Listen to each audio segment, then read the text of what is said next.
Plotting fiscal acquisition while I sip this liquor. 5'8", so it's natural. I keep Rhaney it Daze. showing niggas. Telling tall tales. Dude, I mean, let me just say before we get into anything, 3 years. I look back into our messages and 3 years.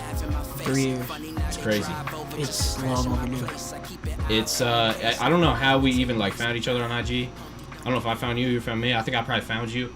And I started, by the way, I showed my homie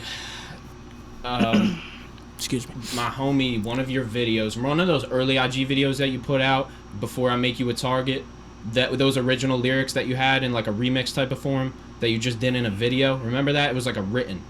Oh shit! That, yeah, a couple years ago, long time ago, yeah. I was sending that to people, to Damn. my homies, and like when I told you the story before this, crazy. When I told you the story, anytime, bro. When I told you the story about how we were going to that studio, Yeah. like for the first time that we go like where Asher lives, and my homie, shout out Beach Links, he's been on the podcast, really crazy guy, but that was the time.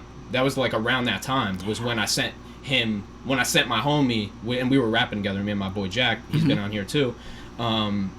It was that time when I sent him this of you, because I knew that you were gonna make some. This was before all the singles. You had like 2 singles out, maybe. Oh, Dude, everything was on 3 years. SoundCloud. So think about 3 years. I pretty much 3 years started. ago. That was like my first kind of year of really even like earlier that year. I hadn't even not only released 1 or 2 songs, so like I really had nothing out. So I feel Crazy. that that was when I was very big on like freestyling on Instagram. I thought that was like, not that I thought, like I think it's actually, we'll get to that later. I think it's like a very good tool for attention and using like your skill to get attention.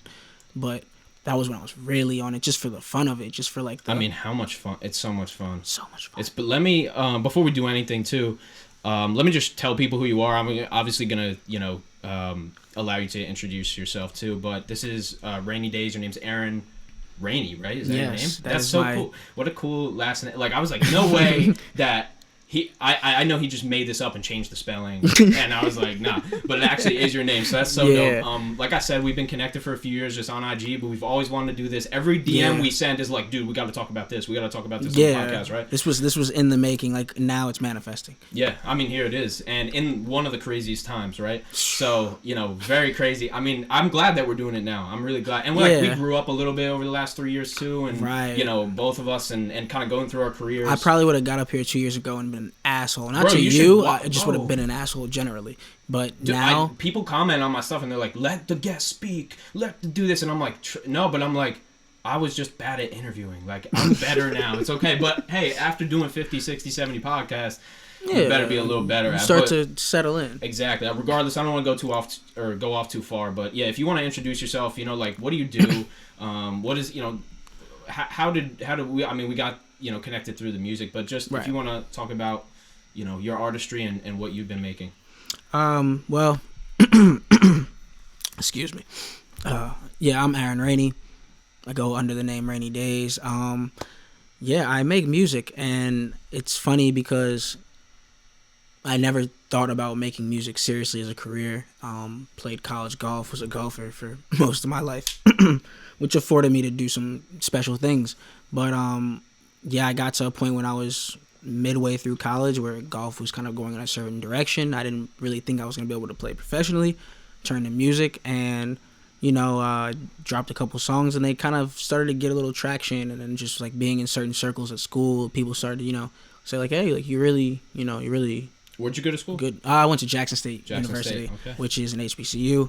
And it was in Jackson, Mississippi, which is a wild place, and we'll get into that. But I learned a lot there. It became a lot of the person I am. Producer, rapper, engineer, hopefully songwriter, wanting to learn to get into that and writing songs for other people.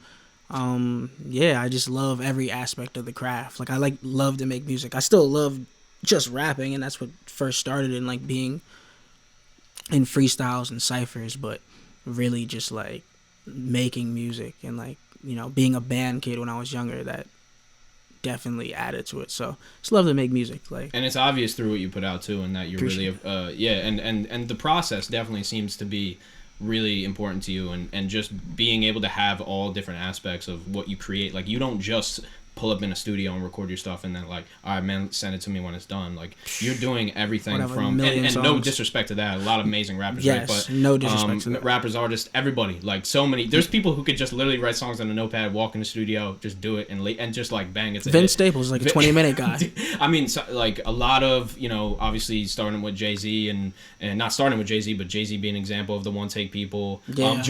Heard Tyler on the Freddie Gibbs and Alchemist album, and he did his verse one take, like some ridiculous stuff, man. But you do, you know, everything, it seems. The entire, you know, from the first note of the beat to the mastered track, it's kind of crazy. And like we were talking about your mic before and the equipment that you have, and I'm looking at your stories, I'm like, is this, what kind of studio is that? Are you in a studio? Like, I'm trying to figure it out, put these pieces together. I'm like, how does he do all of this? So that's crazy. Can you speak on some of that? I can absolutely speak on some of that, and I'll never shy away from this, because like we all know how the internet likes to act, and it's bullshit. But Russ made that shit so feasible in my head, and just like when I learned about it, and like I hopped in on what he was doing in like the middle of his little like single run, the 90 weeks, and it was just inspiring. Like a light clicked, because I was like, okay, I can like, you know, read music and things of that nature, and like I played in the past, and like I'm like, okay, like maybe like I don't need a studio. Like maybe there's a way that I can, which now later I would say now, like at this point, own the means of operation. But at that point I was just thinking like, okay, like I think for me, and like what I'll be comfortable doing, and like the things I want to rap about, and just like maybe being a little more to myself, I should start to engineer. So I started buying beats, whatever, and ripping beats. So did you know you were going to be 100% self-sufficient like that? Yeah, okay. yeah. And I figured that you did. It was definitely part of the plan, but I had to ease it out. So then like I learned how to start like engineering my songs over beats, and like a lot of those songs never got released. I think only a few, just like I think like Ulterior Motives, and I don't know if you ever. I think I deleted. It was Dude. I deleted, and you know it's funny. I deleted that only, and I don't know why you did that. I don't know why either. I should. You know, I was this close to deleting my first track I ever dropped, and then the dude who produced it was right next to me. He was like, "What are you doing?" Shout out to Purnell. He was like, "Obviously not.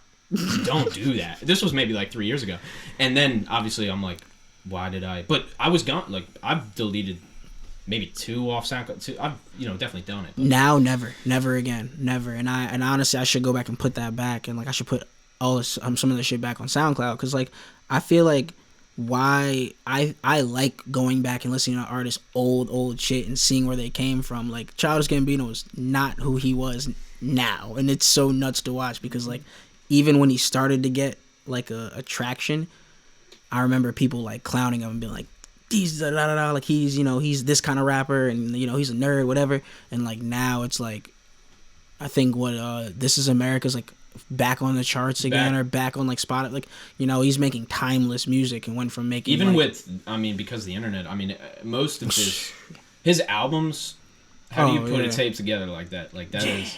Yeah, it's like that was a movie, and he wrote a screenplay to that. The screenplay was sick. One of the most multi-talented entertainers of this time. Yeah.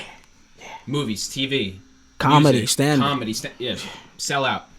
And then he's like, I don't feel like doing stand-up. Okay, I'm going to just make some more music. Cool. Yeah, and it's like he touches the pinnacle we could go into the last music he dropped, but I'd like to keep going on what you were saying. Oh, yeah, sorry, yeah. No, it's all good. We should get into it, though. And also, I feel like he inspired more, like, my ideology of rap and understanding, like, oh, shit. Dude, he was talking about being, like, a band kid. But he was, like, but 3005 was on that, like, #1 for how long? Yeah, like he really wasn't a traditional rapper, which we'll get into that later too. But like, yeah, but he's also somebody who produces his own beats and self-sufficient. And like, I know he works with the kid, is it Sufjan Stevens? I think this is like his producer guy, but he like arranger. But like he is very like keep it in house, and like those are the artists I fucked with, like Mac Miller, same thing, like Larry Fisherman, like keep it in house, like so. I started with just engineering, and then I had the weirdest thing happen. I had basically thought I had graduated college, and I didn't. I needed like 2 more credits So I had to take one class for 6 months, and then I had another, and then when I finally like took that class and passed it, I think like I fucked up on some end of like filling out a form to like actually graduate like during the winter. So I had to wait basically a whole year till the spring of 2018.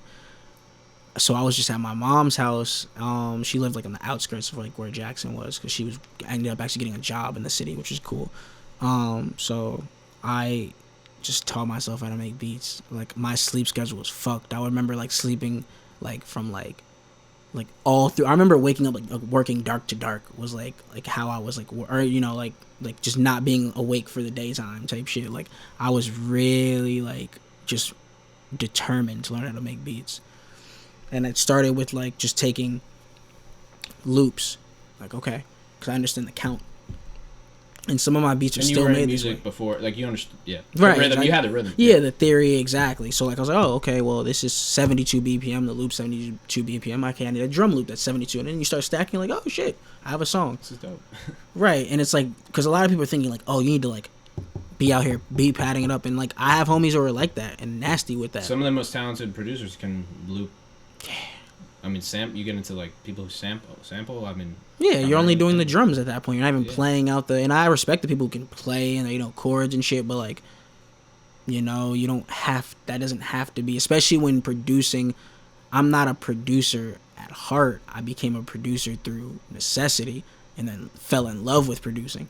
So it's like my first ideology was okay, just make something you can rap over where I don't have to pay for beats anymore. I can save money. You don't have to steal them. I don't have to steal, right? Now I can go straight to spot. Exactly. It fixed a lot of problems that used to plague me. Of like, okay, well, damn, I made a dope song, but I took this beat off SoundCloud. I didn't want to, or whatever. And then it kind of kills your energy for that song too. Yeah. It's kind of hard to transfer the song because you're like, it's made for this beat. Now, how am I gonna find another beat and then find a producer with a beat like that? Right. And I used to get it exactly. I'd write something like, fuck, I can't. The beat got bought. Like, I remember having a song I thought I still to this day think could have been out of here, but like the beat got bought the next I think it was like a day or two later, and I was like, now that's it's when like, you know how real it is too, and you're like, oh, this dude only has 5,000 views, but or 500 views, whatever. My homie, like all our producer homies that we know that literally have whatever hundreds of views or hundreds of followers, and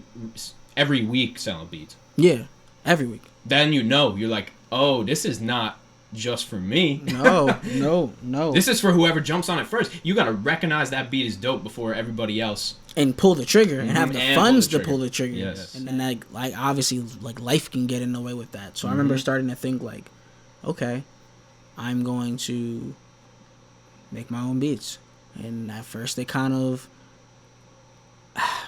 honestly, I'll try to be humble saying this, but I never really made a bad beat because of the way I learned to make them, because I was using the loops.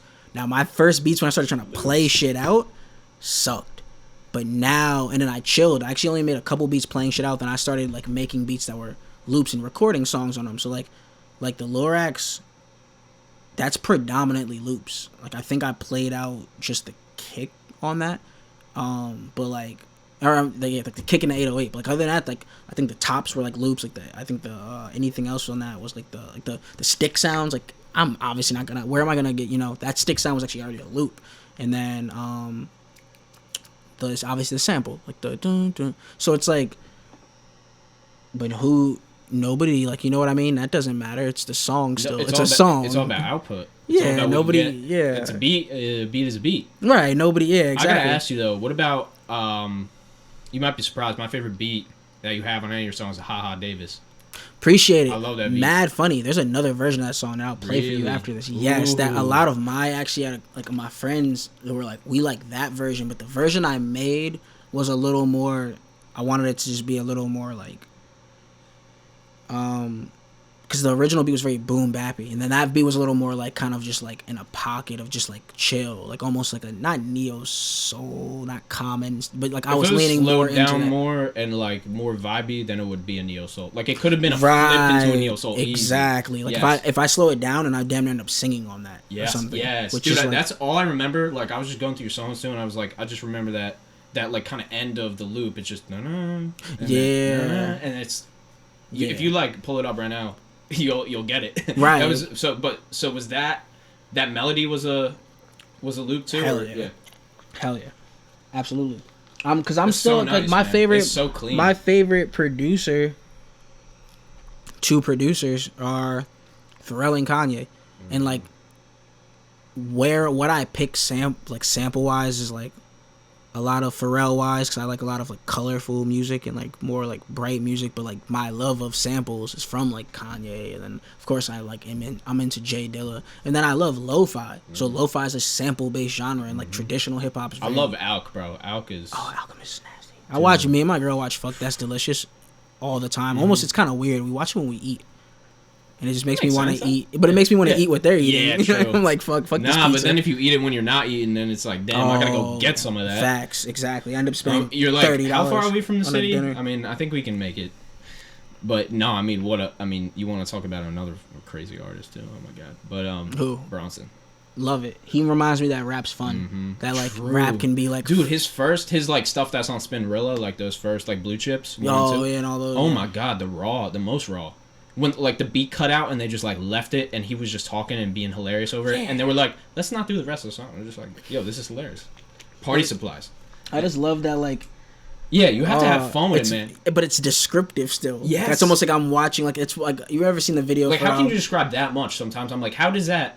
Yeah, like how do you have that much to describe? And how do you describe the same thing 5 different ways in 5 different songs? Right, but it's still dope every way. But then add a food spin to it literally. always, which is like so dope to me because like he lives in that. Like I like artists who like live in their past or like they like that's a part of what they do now. Like that's dope to me because it's. I got the '89 Firebird, Guns Like Wyatt Earp. Before I do business, I gotta know the buyer's worth. Fast forward '98, Mark McGuire shirt. Stupid. I forget why I'm missing the next line, but oh my god. But yeah, yeah. Right, like exactly, but also like he's a New York rapper, so I love that too. Like he's very much like shit. Like we really do this. Like okay, like this is my style rap. Like I'm a shit talker. Like and he's a shit talker outside of his rap, so it translates perfectly into his rap. I just find it very interesting that his sales don't reflect his skill set.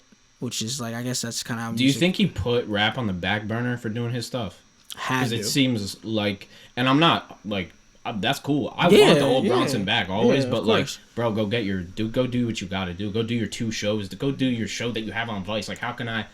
Yeah, exactly. Like, Fuck That's Delicious is a popular ass show. Like that show's probably one of the more popular shows on Vice. Like. And he's on Vice Records, actually. Him and Mayhem, ironically. Yeah. And, like, okay, like, when you're on a record label like that. Mayhem is his own. Yeah, he can rap. He can rap. Mm-hmm. He can, like. He doesn't even need, like, him and Bronson, I mean, together, obviously, is crazy. Right. But he could still rap on his own, like. He's very, like, they're both, like, older. Like, they're almost 40 fucking, aren't they? Yeah. And I think so. Bronson's, like, 30, he's older than 35. Yeah. So, like, I don't want to hear them, like. I don't want to hear like Bronson on a trap beat. I want to like hear him rap like Mayhem on a trap beat. And I love that they just make like straight old like steely. I remember on the blue, another blue chips like 28 years. I never met an honest bitch. Like, I'm like, bro, it just makes you laugh when you'll be like working out or something. You just start laughing. Yeah, he says like the most wild shit. Sometimes, and it has to be the most just raw shit. Like you cannot like spend hours sketching that line. Like, No. It doesn't work. Like it just doesn't. You don't get that type of. You gotta watch fun, him freestyle with Funk Flex, because he's freestyling, and every time he like gets a few bars and he just goes like, oh fuck, like because he really like the shit he's like. I've seen that video. His writing is just the first thing that comes to his head. He's not thinking about these lines. Like, oh, I like this line, bet I'm going with it, and then I'm recording it. Like it's not like long. It's not like other rappers where this is like you can tell this was slaved over. Yep. And that's cool. He reminds me of that a lot. You have to take some of that and a little bit of, I mean, you gotta take a little bit of everything. But as far as your writing process, are you one of those people that start with an idea and then make a whole song about it, or do you start with a beat and then kind of make the song around the vibe of the beat? I can go into 17 other different ways to do it, but kind of you're wondering about your process. It's probably like those 17. It's literally every song is different. Like I try to start with the hook, but a lot of times I'll make a song and start with the hook, and it'll limit me when it comes to making the verses. And it's also like how limit you how? okay, like I feel sometimes like I'll just give you like the way maybe sometimes I'll ruminate on a song, right? Maybe the fact of like, okay, well I sang the hook, so now like do I want to sing on the verses? Do I want to sing on the first verse only and rap on the second? But like maybe I did that last song, so do I want to rap on the first and then sing on the second? Or like do I need to be singing on this song at all? And like you start to like, but I feel like that's also the piece of putting it together. Wow, sorry, I didn't Oh, hit don't that. matter. Yeah, like that also becomes the piece of putting it together, because sometimes you're like, oh, okay, well, I sang here, and like, but you wanted to like, I really want to rap on the verses, so now it limits me. Like, okay, don't even worry about any more melodies. Like, just rap just rap on the verses, and yeah, so it's kind of like just piecing it together. Like, You spend a lot of time on like, do you like go through and tweak the verse a lot, or is it kind of what just comes? Yeah, will you ever have 2 bars like written down, spin them, and then just freestyle the next couple bars, or like do you do? I change order a lot. Okay. I actually it's funny, like, and I could take probably a lot of songs, and if I were just to reorder my shit, it would all hit so much harder. But like, and now I think about it that way too, because I'm like, sometimes like you have maybe your stanza of your 4 rhyming lines or whatever, or your 2 and 2, whatever this section may be. But had you just put where line 4, where line 1 was, or line 4 where 2 was, whatever, it can create a whole thing. I didn't realize that was even I didn't realize people did that until I took a songwriting class. Mm-hmm. And then he was dope. Like, that's dope as hell. It was in college too. The dude, what just a cool guy, more of a theater guy, but knew hip hop, knew pop, knew everything. Mm-hmm. And he was a musician too. So, and made his own music before, and like a couple albums and stuff. And we started, I think the first class we played a Taylor Swift song, and then we played a Post Malone song, and then we played like we played a song that it wasn't even a song. It was like an acapella of a dude in a McDonald's about McDonald's or something, and it was just more of like a theatrical thing. And then so he had all these facets, but he was like, he taught me so much, man. And he was like, don't get caught up and don't think that your lyrics are dope. Like you have to be able to objectively look at the line and be like, this just isn't, or this needs to get placed here, or you can't.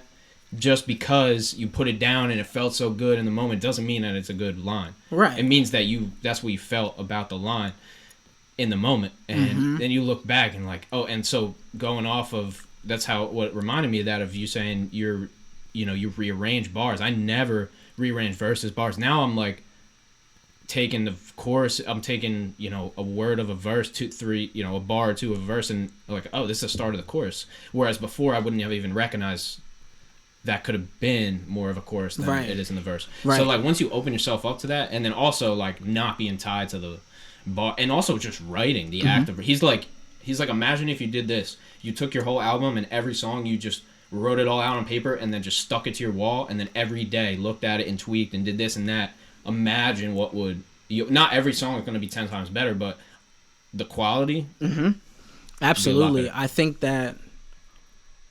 You know what? I said at first, like, I was like, oh, maybe I don't tweak a lot. It's more like I'll tweak whole verses. I'll hear a verse and have a version. I'll ride around in my car to it and be like, nah, that section wasn't it. I'll go record a whole nother section of that. I have, like, I'll play you some shit after. Like, you're going to hear, like, songs I have to come out, but I have, like, 3-4 different versions with different hooks, different whatever. Because I'm just like, sometimes it's not even about in that moment or that line, it's the context of the song, the flow of the offense. Like, okay, well, like, this all was good up until this point, and we're like, okay, that has to be changed. Like, just because like I have a song that is dope. The verses are amazing, but I think just the way my auto tune was, whatever on the hook, it's very hard to understand what I'm saying. And like me and my girl were like, I was writing and playing, and she was just like yeah, like the song's cool, like the beat, whatever, but like, I don't know what you're saying on the hook. Like, it sounds good. And she's like, if that's what you're going for. And I'm like, nah, like, that's not, that's not really Shout out style. to your girl for like. Yeah. Oh, no, she is not. No ass kissing on that side. She's very, like, real with me on that. That's the best. I've spoke on that multiple times, but that's the best thing you can have in your life. And we just probably speak on that too. But yes. Yeah. Yeah. So, like, exactly. Like, yeah, I had to look objectively at that. And I'm like, you know what? Like. But, yo, how crazy is the car test, though? Car testing. opposed to the room or the studio, like that, it just hits so much differently because I think the time space is completely different, and like time is phasing different. and everything. Even like you might feel like you're on the back of the it puts all your imperfections at the forefront, man. It's like, what if I was bummed? Also, when you're playing your song for somebody, and I know when I'm even playing for my song for my friends, and it's like, oh fuck, dude, that part isn't. Like with just me alone, it was dope. But right, but then with all these people around, I don't support it anymore. Right, but you know what? Also, too, I think that's our mind playing games on ourselves, because like I think like obviously like it's like we talked about before, like the people know when you've put in time or not. So it's like it's like if you've put in time or not. So I feel like when you know you've put the time in, like that's why I'm trying to like chill on like showing people early versions or like unmixed versions, because like their perspective, they're so used to pristine music put on them, but also they're not really audio knowledgeable to know if a song isn't that well put in front of them. They just know if it's loud or not. So you might have a perfectly mixed song, but you send it to them as a mix instead of a master, so now they're thinking like song sounds low, it doesn't sound good. And now you're taking that on you because their reaction wasn't what you expected. So it's more like, I think that you just have to be comfortable in what you made. And like, Garage. Oh yeah, of course. Yeah. You just have to be comfortable in what you made, right? Like, and also that goes into something that we said in the DM one time of like, taking people's opinions when they've only listened for like 10 minutes. Like sometimes they'll have a perspective for you that's like, oh shit, true. And then, but most of the time it's like, oh, they didn't see any of these hours, they didn't see any of this come up. I mean, like you said, you get into artists almost sometimes more than their art. It's mostly because of the come up. Right. Exactly. So like, exactly. And it's like, that's the thing too, like a lot of people have opinions. Like the internet's made it where everybody can have an opinion. So like somebody might have an opinion, and like I'm a very varied artist. Like my songs are nothing alike. So if you tell me something about one song, you might be telling me that just, I mean, obviously you're probably going off that song. You don't know what else I do.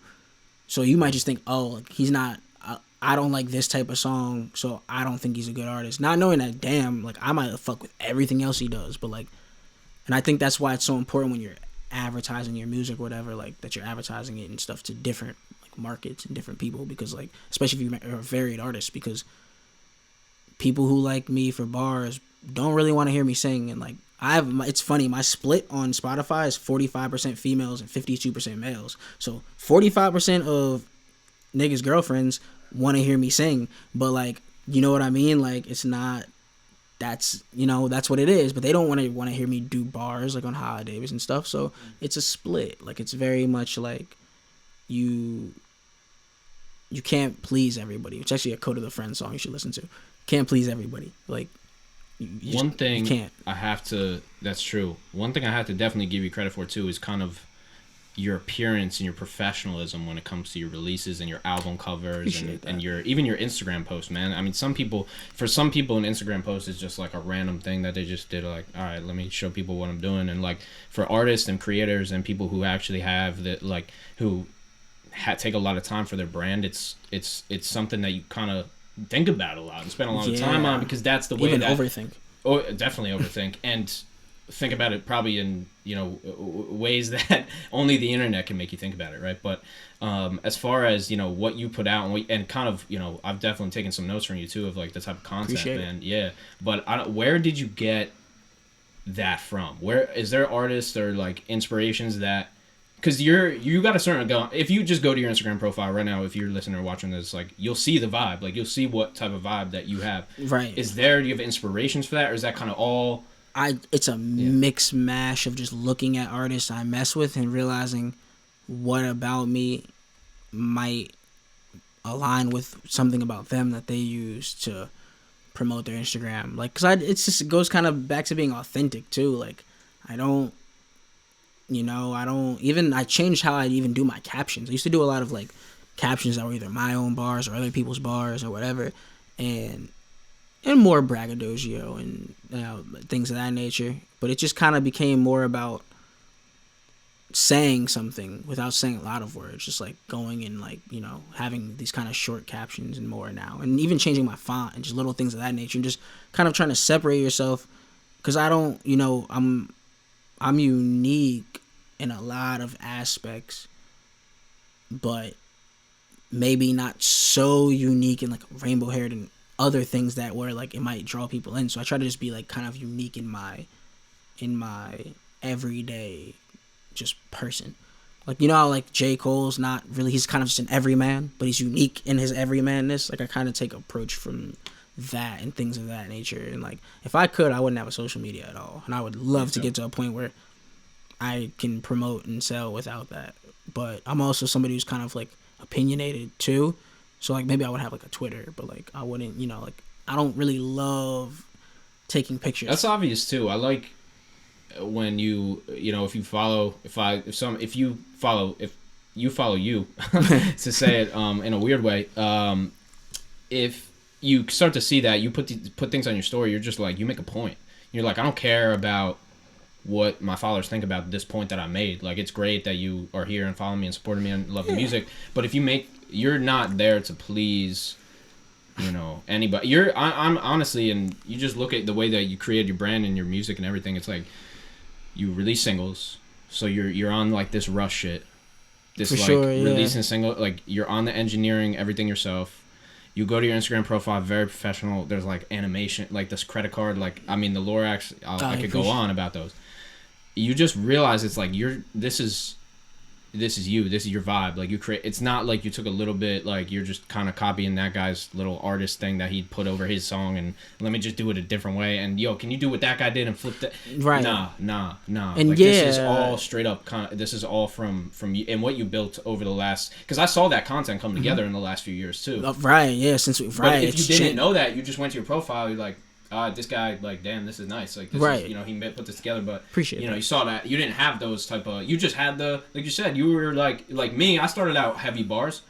It's kind of what a lot of rappers do. Yeah, you just think like rap, and you're like, and you don't make songs. So it's just a video like this of like with let me just put it black and white. Yeah. And let me just spit my bars, and people really like that too. And that's how I knew you were talented, because I saw, anytime. But like I was showing, my homie, appreciate it, man. And I was showing my homies that too. And, you know, I was like, yo, this is like, you're going to make, and then you end up making more, then you start singing on your songs. I'm like, I'm not, and that goes back to the, you know, different fans like different material, right? And I'm like, yo, that's not bad, like, but don't expect that from him. I really like his bars, but then the next single is bars, so then like, oh, I don't have to like all these singles. Exactly, and also too, like I definitely my first singing songs, like Fallback versus like the songs now and like Shit I'll Show You After.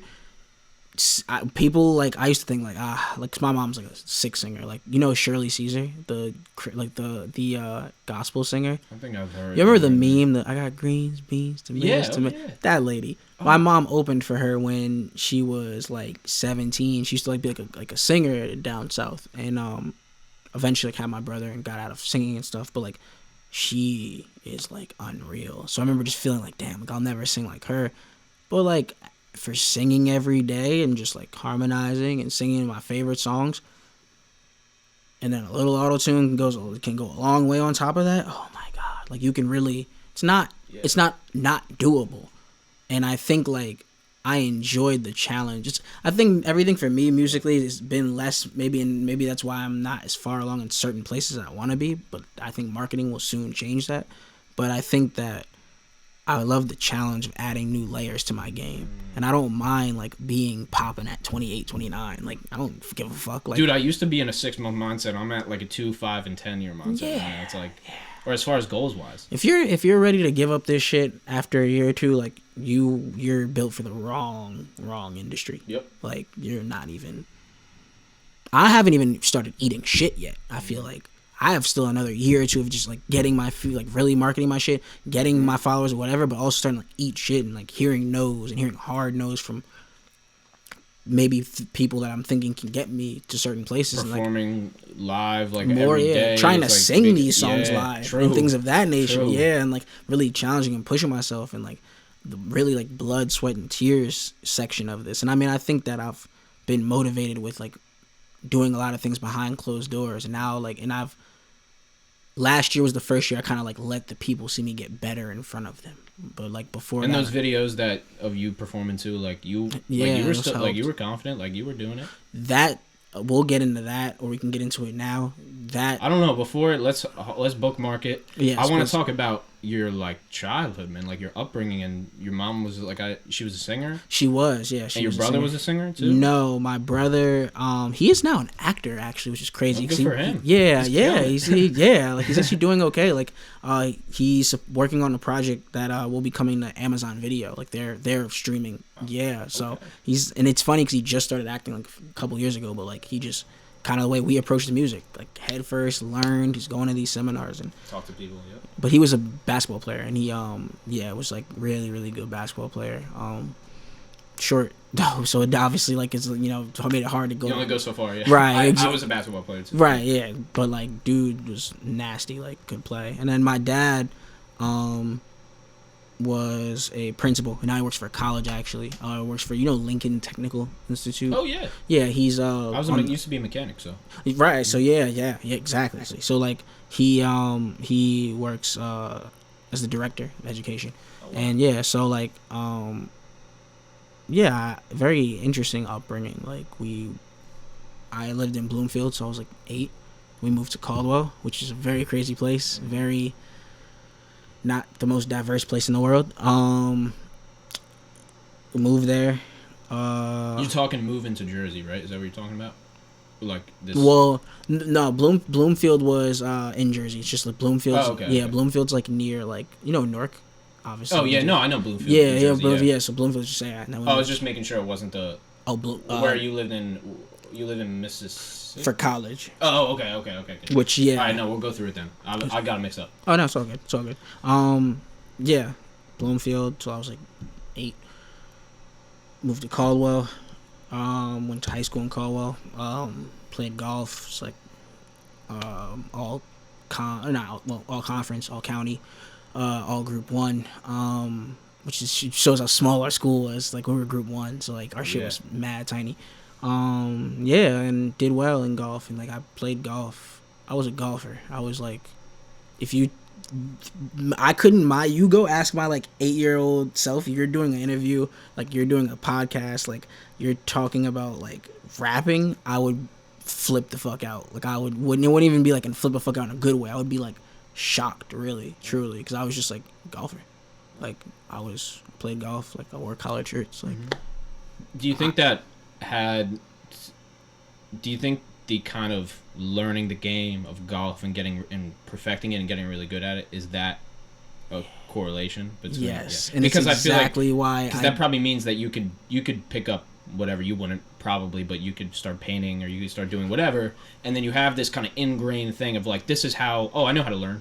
Yeah, I know exactly. I know what it takes to get to a high level of something, and it takes a fucking lot of work. And like obviously talent is a piece of that, but talent only gets you so far. Like when I got to college golf, and like when I wanted to like when there were times where I really had to turn myself up, and like before being all conference in college, and then like before winning my first college tournament, like I remember just like the moments of getting to that next level were never based off talent.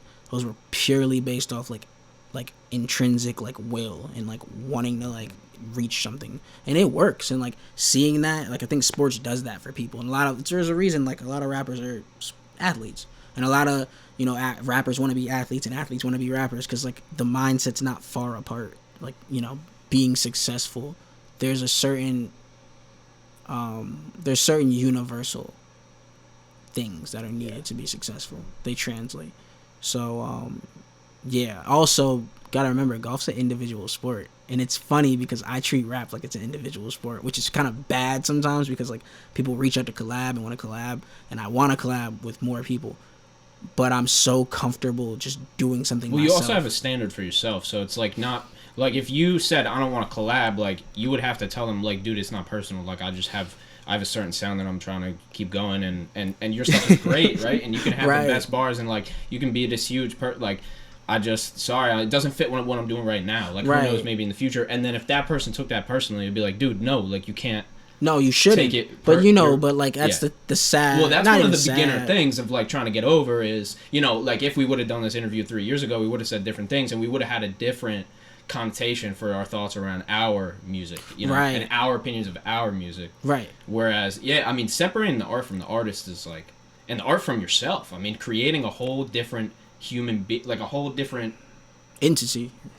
Yeah, you're sometimes, right. like Literally. especially because like there are people who might, and different people know you for different ways. So like if I'm rapping some hard like certain shit, and there are people who like don't know that side of me, they're like, well, like, oh, like, that's how you are. And it's like, no, you just haven't met that side of me yet, or like you didn't get that side of me, or like, like I have a girlfriend, but like if I'm rapping about females and things of that nature, it's like she may look at me slightly like, obviously she's not gonna make it a thing, but like she even could in her head think like, oh, like maybe I haven't seen that side of him, because obviously like I don't cheat on my girlfriend, I'm like respectful and all these things. So like if I'm rapping something that's a little more you're talking about 3 different girls in one song or something. Right, and you're saying things I've done it. I mean, right. I'm doing it right now. I'm literally making the song, but I've had the song for 1.5 years. Right, and exactly. So it's just like people don't always know the context, but that's also why like I think like it depends on how close a person is to you, because like if it's somebody close like your girlfriend or something, you want to explain to them, oh, maybe I wrote this a long time ago, or like I'm not talking about you, or this is nothing related to whatever. This comes back to the monopoly money too, of just like the opinions that your friends have on your art is either they'll listen to it and be like, yo, it's dope, and that's all they ever say, which is, dude, that's you. worrisome. That's that's cool that's too. A level. There's just a level to it. Like, thank you for at least saying something. That gives me something of like, it's not. At least maybe it just tells you that they want you to think that their opinion of it is it's dope. But I'm glad they're saying. I'd rather them say something than not say something. Right. For sure. At least, yeah. But then you have those people that are like, know your entire sound from the beginning. Right. So they're gonna. And they're like, yo, you could definitely just do this. This verse isn't you. Like you had something else in your head while you were recording this or something. And like and that's the thing, right? There are times where people didn't like certain songs or like whatever for like I always think I love the story of Theo Scudra. I think that's Drake's photographer. He could not understand Hotline Bling. Like, it just did not make sense to him, and Drake fucking ends up winning a Grammy for it, right? I think so. It's one of those moments where like, yeah, like okay, like maybe one person didn't get it, but I guess maybe everybody else did, or Drake did, which really at the end of the day, like.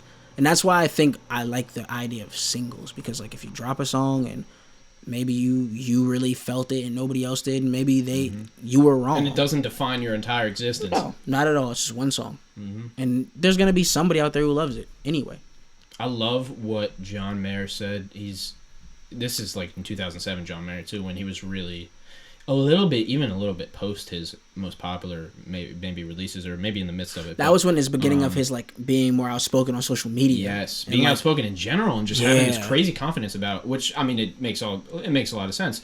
But he said talented. The fans are always smarter than you. They always know more. They're always better. You cannot think that you're gonna outsmart your fans or the people who listen to your music. And I was like, yo, that's it. Like, it's the same thing with sales. The customer's only right if you want their money. Right. You can let them be wrong, but then you just won't get their money. Right. See, and that's a great point. Let them be right in their own respect. I love that.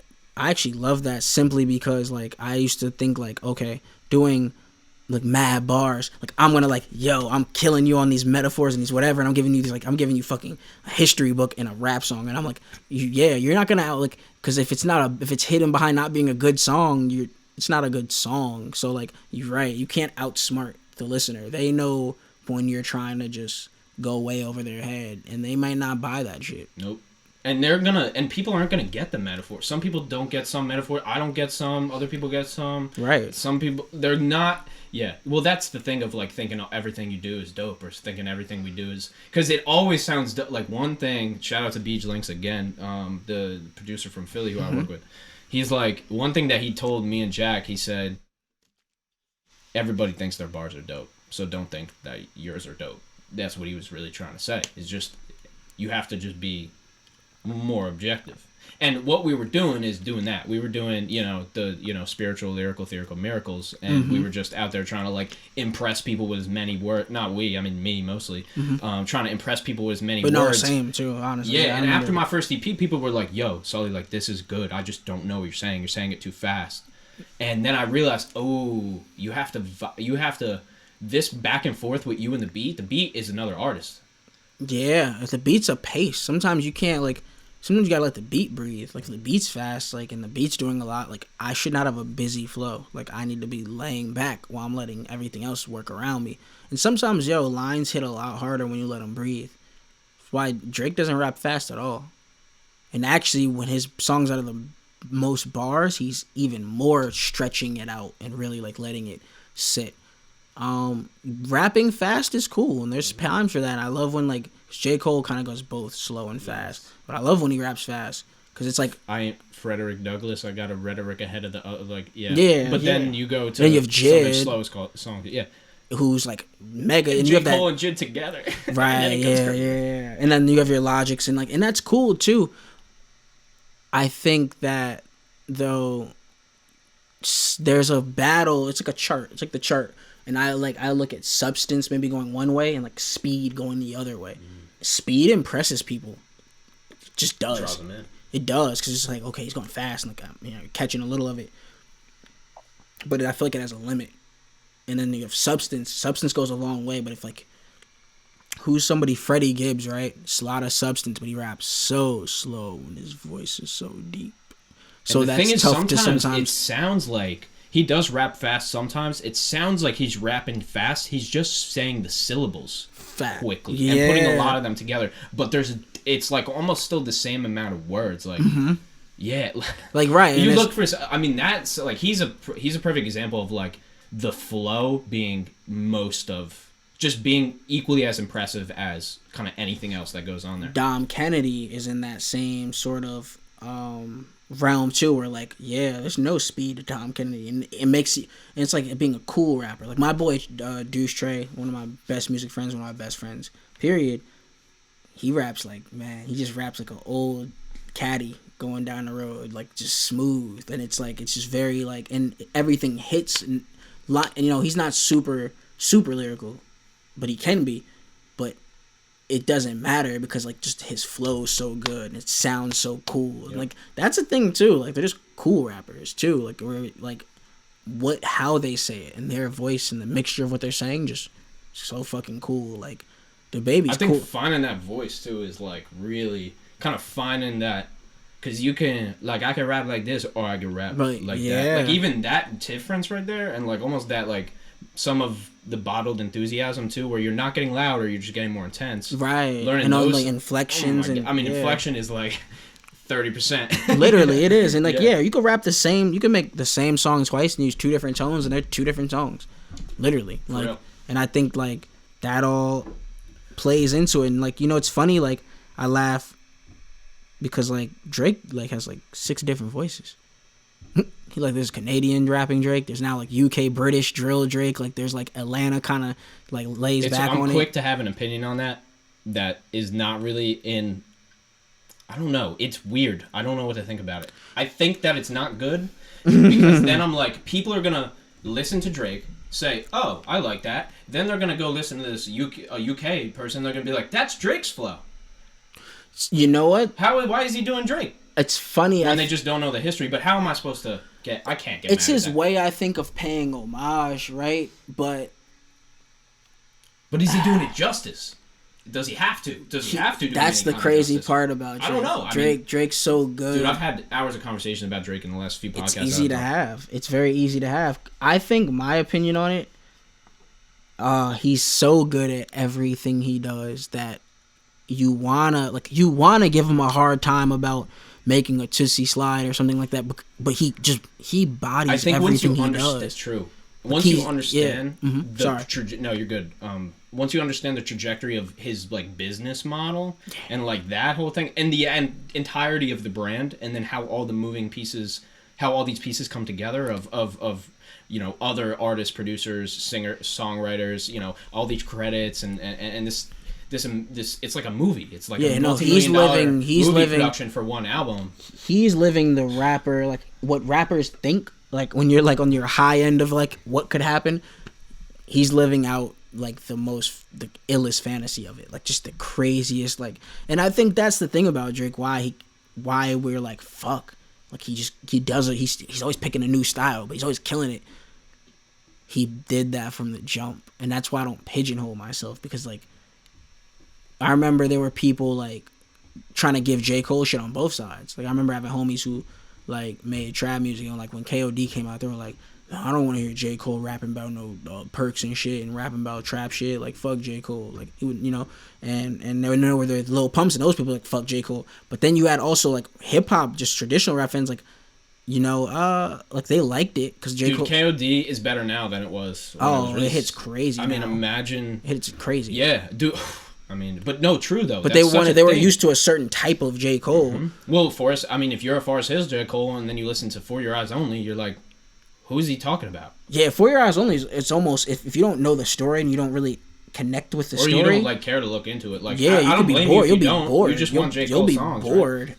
Yeah. Like, I think Song 2 goes really hard. I think, what's Villuminati. Yeah, Villuminati. That song goes hard. But, like, other than that, it's, like, that traditional, slower J. Cole. So you get the KOD, where he's, like, doing more singing, more trap. Like, it's different. Like, it's just different. And, like...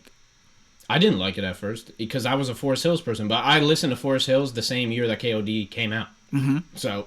Right. And literally 6 months before that, and I'm like, this isn't the same J. Cole. This isn't... Because then you think, this is worse music. No, it's not. It's just different. Different.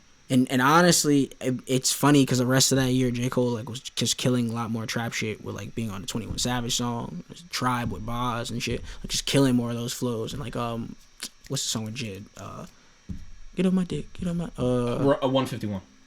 Yeah, 151 Is that... No, is he on that or no? No, that's just Jid. That's just Jid. Fuck, what's the song with J. Cole? But you know what I'm talking about. I know. Yeah, that song, like... So, like, but he showed that he can... And I think that's the thing, too, when you're really, really good at something, though, over time. Like, now I almost want to hear more trap J. Cole or more, like, progressive J. Cole. Yeah, but Middle Child is not... Middle Child was, like, pretty... I mean, this is that the thing. T Minus produced this beat where you're like, this is a new... He's trying to get kids to listen to this, kind of. But T Minus produced it, so it's not like some brand new producer produced it. No. So him and T Minus together did something where they were like, let's make this type of thing. And then it's like, wow, that's Dude, I mean, J. Cole is one of the probably... I mean, you want to look through discography and just quality and obviously Kendrick stays out of the limelight a lot, but so does Cole. Yeah. And Cole doesn't as much as Kendrick does, but you want to talk about somebody who just kind of like just spits wisdom and not blatant opinions. Not that that's bad, you should do that too, but just as far as his brand goes, that's what he's very he could go off forever. Yeah, exactly. Like he is very just authentic. And I was gonna talk about the same thing with Kendrick of just like To Pimp a Butterfly, which is a very relevant album for what's going on right now. And a lot of people are mentioning like, where's Kendrick? I haven't heard Kendrick say anything, and I feel that, and like I'm sure he will speak about it. But he also gave a whole album on what's going on right now that you can go listen to right now, and you will be like, shit, okay, I get why he hasn't said anything. He said it to us 4 years ago, 5 years ago. But like we go to Damn, right? Yeah. Damn is like way more, like remember when Humble came out? It was like, whoa, shit, like this is but we've heard Kendrick on more like, trap shit, of course. Like Kendrick dabbles a little more, I think, than Cole does in other I said is Kendrick and Humble and Cole and Middle Child, they're the same kind of thing. Kind of, right. Them just taking that step out to new styles, but like putting their spin on it. And I think that's like important. Like I think that but people still give them a harder time than people who are really diverse off the jump, like Tory Lanez, like. But also he gets a hard time. I remember him in an interview, he was like, he will have like, the girls and like they want the chicks tape. They love the chicks tape. Like, but they don't listen to New Toronto. They don't listen to like the other shit. And then you have like, what's that other album? Love Me Now, or that's a whole nother sound. Like, I haven't even gotten into, my girl likes some of, his music, and I think, a lot of people, I mean, I'm a freaking DJ, like, I've played a lot of his stuff, but that's a weird thing. It's like, yo, I want to make rap or hip hop, but I'm in this R&B lane, and then what's gonna happen here? Right, exactly. Yeah, exactly. What's exactly? Well, you can't blame them. It's right. Like, I couldn't believe that the Chicks tape outsold his last other album that was just a mixture of singing and rapping. But I was like, you know what? These girls really love Tory singing, and their dudes are gonna play that to play with their girl. It makes sense. I'll put it in my R&B playlist. Yeah, right. Exactly. It's gonna get played. It's gonna get played. Not every day, but it's gonna get played. And I think that's something to be said about that too, where you can play an artist.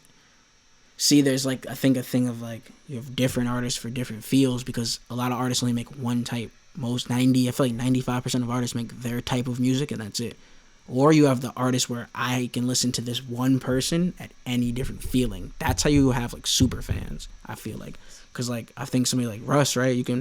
I can play Losing Control and those just as quick as I can play What They Want, and then more shit like that. Imagine, it's crazy because you can even not like an artist, but then just like some of their songs and just be making them money and giving them plays. It's that's the thing too, of you could get into an artist and their personality and love them for that, and then not even like that much of their music, or you can like somebody's music a lot. Yeah. And I don't like Russ that much. I really like his come up. His book was really good. Yeah. I really like that he set that example to let us know we can do this. But a lot of people don't love his music. I don't like a lot of his music. I like the hits. I feel that. And I have them saved and I listen to them. And it's the whole album just doesn't do it for me. But then there's some people that I know listen to a few Freddie Gibbs songs are yeah, he's really dope. But then listen to the album, they're oh, it's all repetitive. But for me, it's not repetitive. Right. So it's exactly. It's crazy, man. Yeah, and it's there are people they like Mac Miller, old Mac Miller, but they can't get into the new singer songwriter Phil Collins Jr. Mac Miller.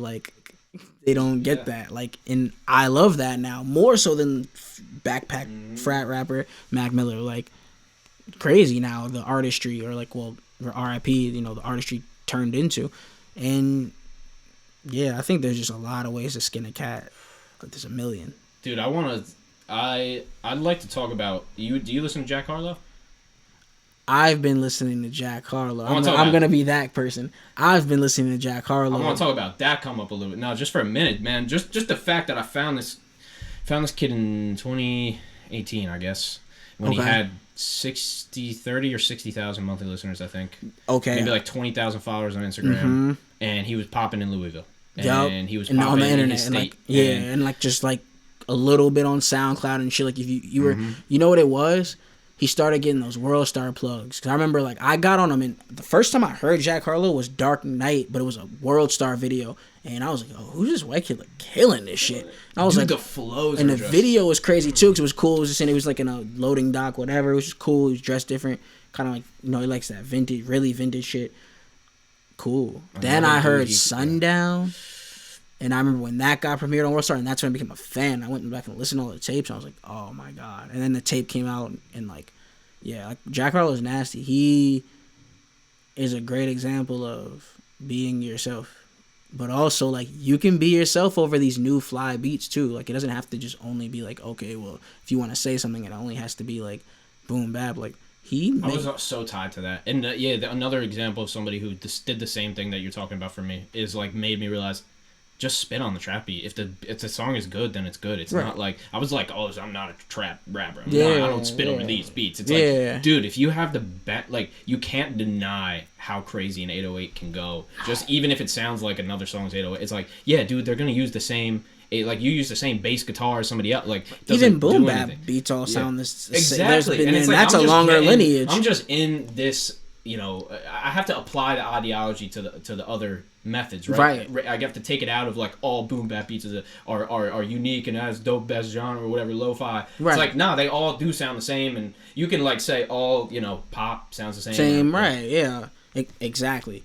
Wait, who were you gonna say was another example of that? You said somebody else you were going to say was a good example of that. I don't know. Jeezy, though, transitioned to that. True. But, yeah, he took it to...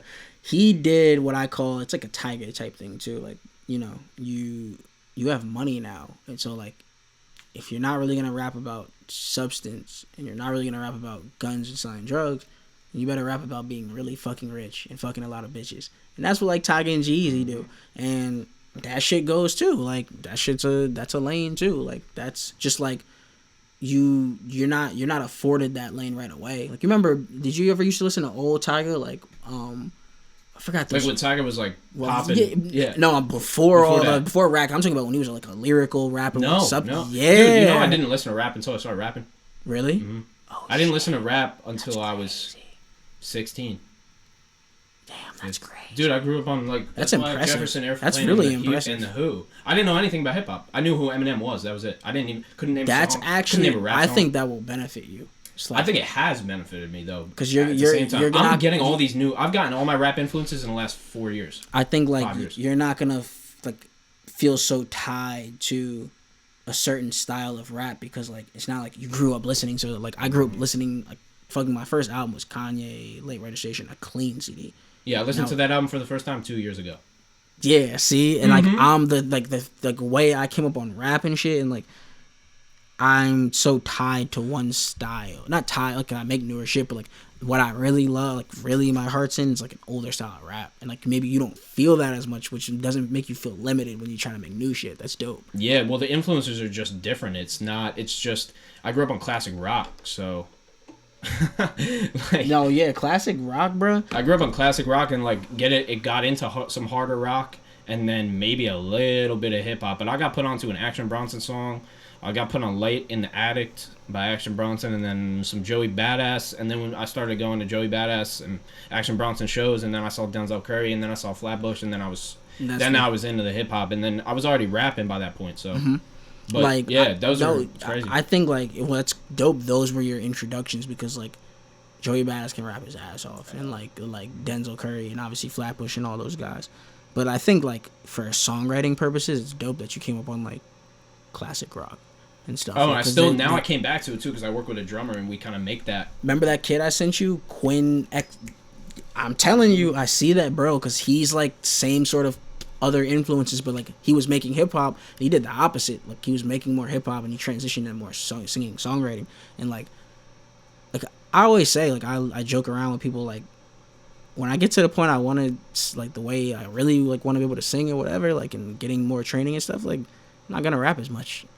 Because, like, I think that singing, songwriting, and certain things sell in a different way than rap. And you kind of transitioned to, or you just started doing more singing, I feel like, or just incorporating it maybe. And no, definitely just more. Just generally, yeah, I would literally wasn't. Do you prefer it, or do you like writing a verse that you're going to just rap, just straight bars, rather than kind of doing more of a flowy, vibey I think that... Or is it kind of all the same? It's just like I have to more go with what I feel. Like it's not even so like it's just kind of like certain songs I feel like I want to sing what I'm saying because like it just wouldn't hit the same if I was rapping it, or it wouldn't like I don't know, it just wouldn't translate. And I think that I've gained more confidence in the fact that it can stand up because I have songs that have the same number of plays and they're two wildly different types of songs. I'm like, oh, okay, it's not like, oh, like these singing songs, I just can't get them off the ground. Like, I think, like, and that makes it very, like, you feel comfortable doing it again. You're just like, okay, well, like, this song, like, I really want to sing what I'm saying. And I think that, like, that... It's different, though. Yeah, it's just different. It's different. It's a whole different, spitting bars almost feels like you're talking. When you're singing, it feels like you're not... It feels like could be a lot different interpretation of what you're saying. It's not even about the words, almost. It's like I'm I'm getting the melody. I'm getting the melody, whatever. Like whatever I'm getting, I'm humming shit and then filling it in with words after and filling it in with a topic after. And I think that's a whole nother process, and that's fun. It feels very musical. I love doing that too. I'll just be listening to a beat and I'm like, oh yeah, like ba ba da ha ba ba. Yeah, just like doing kind of getting the flow down a little bit, and then just that's what I always like. That's why a really kind of not technique or tactic to use is just put it down, even if you don't have the words. Because I would always be caught up in the words. Yeah. It's like, nah, it's like more, it's equally about the vibe. It's equally about the spacing and the, because like, yeah, I would have a dope ass line, but that line just didn't fit with the beat. And it's like, okay, well then, you know, you just can't use it there. You gotta like get the melodies I remember Tori was doing a lot of IG lives of him recording full songs, and I would sit and watch him make a song, and it was a lot of like him doing a line, doing the line, punching it in, and then having the engineer play the next section by him punching, like, you know, and like it's hard to do that by yourself, but like, you know, you can get your what's my vibe gonna, you know, what's my flow, what's my cadence gonna be for these 4 lines, and then I'm gonna fill it with words and I'm gonna record it, and now we're on the next 4, like, especially with singing. You did that a lot more in the beginning. I still do it for sure. More on the hook. I'll definitely do it more on the hook and punch in, but I did it more in the beginning with my verses too, and then I started performing songs, and I'm like, oh nope, can't do that. Yeah, because you're breathing and and then like you only practice for, you know, you didn't even practice. You just spit it down and punched it in, and then you got to perform it live. Now it's like you don't even have the breath, like exactly. So that's exactly like anytime now, like I don't really rap fast anymore. Though that's one of the things that I used to like was working on getting better at, and I think I'm pretty good at it. I just don't do it a lot. I'm definitely gonna make sure if I'm gonna do a fast section that there's a point for breathing before for when I maybe just have to perform it. Like, you know, like I don't ever want to make a song where I feel like, damn, I can't perform this, or like it would be very hard to perform, because like God forbid you make a song that's a fucking smash and like you can't perform it. That's gonna hurt. The like, detriment of a lot of artists when it comes to, because the live aspect of what we do is so important. Right. And so, I mean, it's everything. I mean, plays are great, but most artists make the highest paying. No, you're good. The highest paying artists make most of their money from live shows. Yeah. Yeah. It's like, yo, that's true. That's such a great point that you made. Of like, I would never want, because I was never thinking about performing any of my stuff. I was just thinking. Yeah, right. And then until you go perform it, and you're like, fuck, I'm sweating. I'm running out of breath, and like I'm relying on the backbeat. I'm relying on the backing. Yeah, and that's the crazy thing too, because like I've only really done shows where I still have my backing vocal, and that saved me in times of like breath and like whatever. One time I was at, shout out to the Mad Minds. I got it on my hat right now. We perform all together, this group, and a couple homies put it together, and just really cool collective. It's dope as hell. That's the logo. Yeah, I didn't steal the black and white, guys. I just like that. I'm not bad with colors. I need one of those. Yeah, I'm like color deficient or something. But yeah, man, I was at a show, and the beat, somebody pulled my phone out because they thought it was their phone during my thing. What? During my performance, they pulled the phone out of the aux because they thought it was their phone, and it was my phone playing the songs, and so the beat stopped. So oh shit. So then I just kept rapping the bars, and then he was like, all right, well, I guess I'll just press play on where it ended up. And then he pressed play, and then I was like 2 bars off. But I was still on the beat the whole time. So I picked it back up, and then I definitely have a video of it. It wasn't the cleanest, but...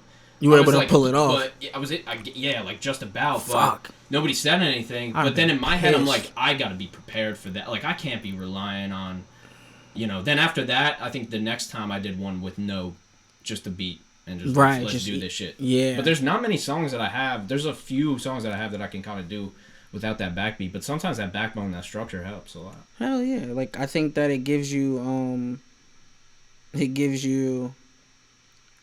like, confidence. Like, that you're not going to forget your words. Though, I'm going to be 1,000 with you. I don't know how you could forget your words. In my situation specifically, I don't know how you could forget your words. Because, like, when I'm mixing this shit, I'm hearing it, like, a fucking 1,000 times before it even comes out. Mm-hmm. Like, I've dreamed about me writing the shit I was working on. Like, and, like, that's to the point rehearse this in my sleep. Yeah, man. Literally, though. Like, and, like, you know, like, I just don't see that. And I think that, like stage fright and all that shit, going back to athletics, like, I don't have that shit at all. I still get nervous sometimes. It means something though. Probably means that I didn't perform the song before. No. Nervousness means you care. Exact. Dude, when I'm still doing, there'd be some DJ gigs when there's like, I don't know, 600 people, and I'm like, I got this shit, like, locked. And then there's other gigs where it's like 35, and I'm like, oh, there's less people, but it's more intimate now, and they're really close to me. Close It's to like, right. That will just trip me up. But after the first thing I say, I'm good. I'll lock in. But yeah, there's like no really rhyme or reason to the nervousness. I feel like it's just when your body's trying to prime you. That's what it's trying to do. I remember my first shows were way smaller, and I would be like more nervous and stuff, and then like my like more later shows are a little bit bigger, just because like the way like the contest and stuff were bigger. And excuse me, whew, holy shit, those were, I wasn't as nervous even though it was more people. And I think like the point I think is like nervousness, I think, really means you care. It's not almost like, because like I would be, even if I knew every single word, I'm not gonna fuck up, I was nervous just because like, damn, I'm excited nervous, not so much like nervous like, God, I don't want to fuck up. Like, no, because like that's not, I don't know, I just don't think that's like, that just couldn't really be possible for me, because I live in being prepared. Like, it's just kind of everything I couldn't. What does that mean to you then? What does that mean when it comes to performing? Does that mean you practice? Oh yeah, I still, the night before, yeah, I'm still going over shit. I'm still seeing where my breath is, seeing where I can stretch certain things, seeing where like, even just the fact of like rapping on a mic is a lot different than maybe a song where your tone is more conversational. So knowing where like, oh wow, because my voice is at this inflection, my breath is less. Or if I drop it down, then maybe I have more to, if I make it closer to what the original track was.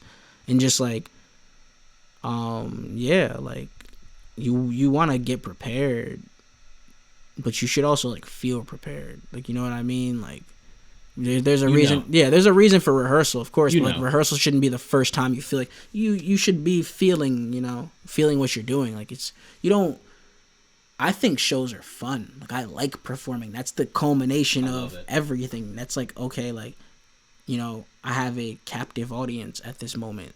Am I gonna make it memorable for them, or am I not? Do they want me to come back? Right? Do they? Yeah. And are they gonna want to hit me on IG? Are you gonna come back with something that they're gonna want you to come back with? Right.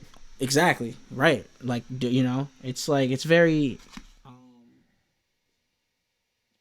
It will show you. It will give you. It will say, "Hey, remember that song? That was dope." Not right there. It wasn't. What happened? Right. What happened? Right. And then you do that self check, like absolutely smoking or something after. It's like, oh my god, they were just nodding their heads just because there was a beat on. Right. It's so many. Or it's just like, I remember like thinking, like, I remember before like my first kind of bigger show, like thinking, okay, shit, I'm gonna find out tonight how I really, like, how this shit's really gonna feel. And I remember like it being dope and the crowd really fucking with me and like finishing high in the competition. Actually, you know what's funny? You ever watch the show Rhythm and Flow? You remember Blaze the Rebel? Blaze, my first kind of bigger show, he finished third, I finished fourth. Yeah, we were supposed to work on something together. Maybe that can still be in the works. We'll have to see. But yeah, I remember us taking pictures after and shit. Mad humble, mad cool. And just, yeah, like, I remember thinking that night, just like, okay, I learned something about myself. I learned that, okay, because I had done a little smaller shit, but I remember thinking like, okay, I really like this shit, and I really feel comfortable in this shit. And I got up there, like, I was like I was comfortable, and like I was talking between a song or whatever, and like I did 2 songs, and just like being engaging. Like, it didn't feel like up there like, oh my god, like I feel so exposed. I was like, no, y'all are, now this is my moment. You're watching me. I know I'm nice at what I do. I know I'm prepared. Like, just take it in, and like, maybe you got to see something early that people are gonna get to see down the road.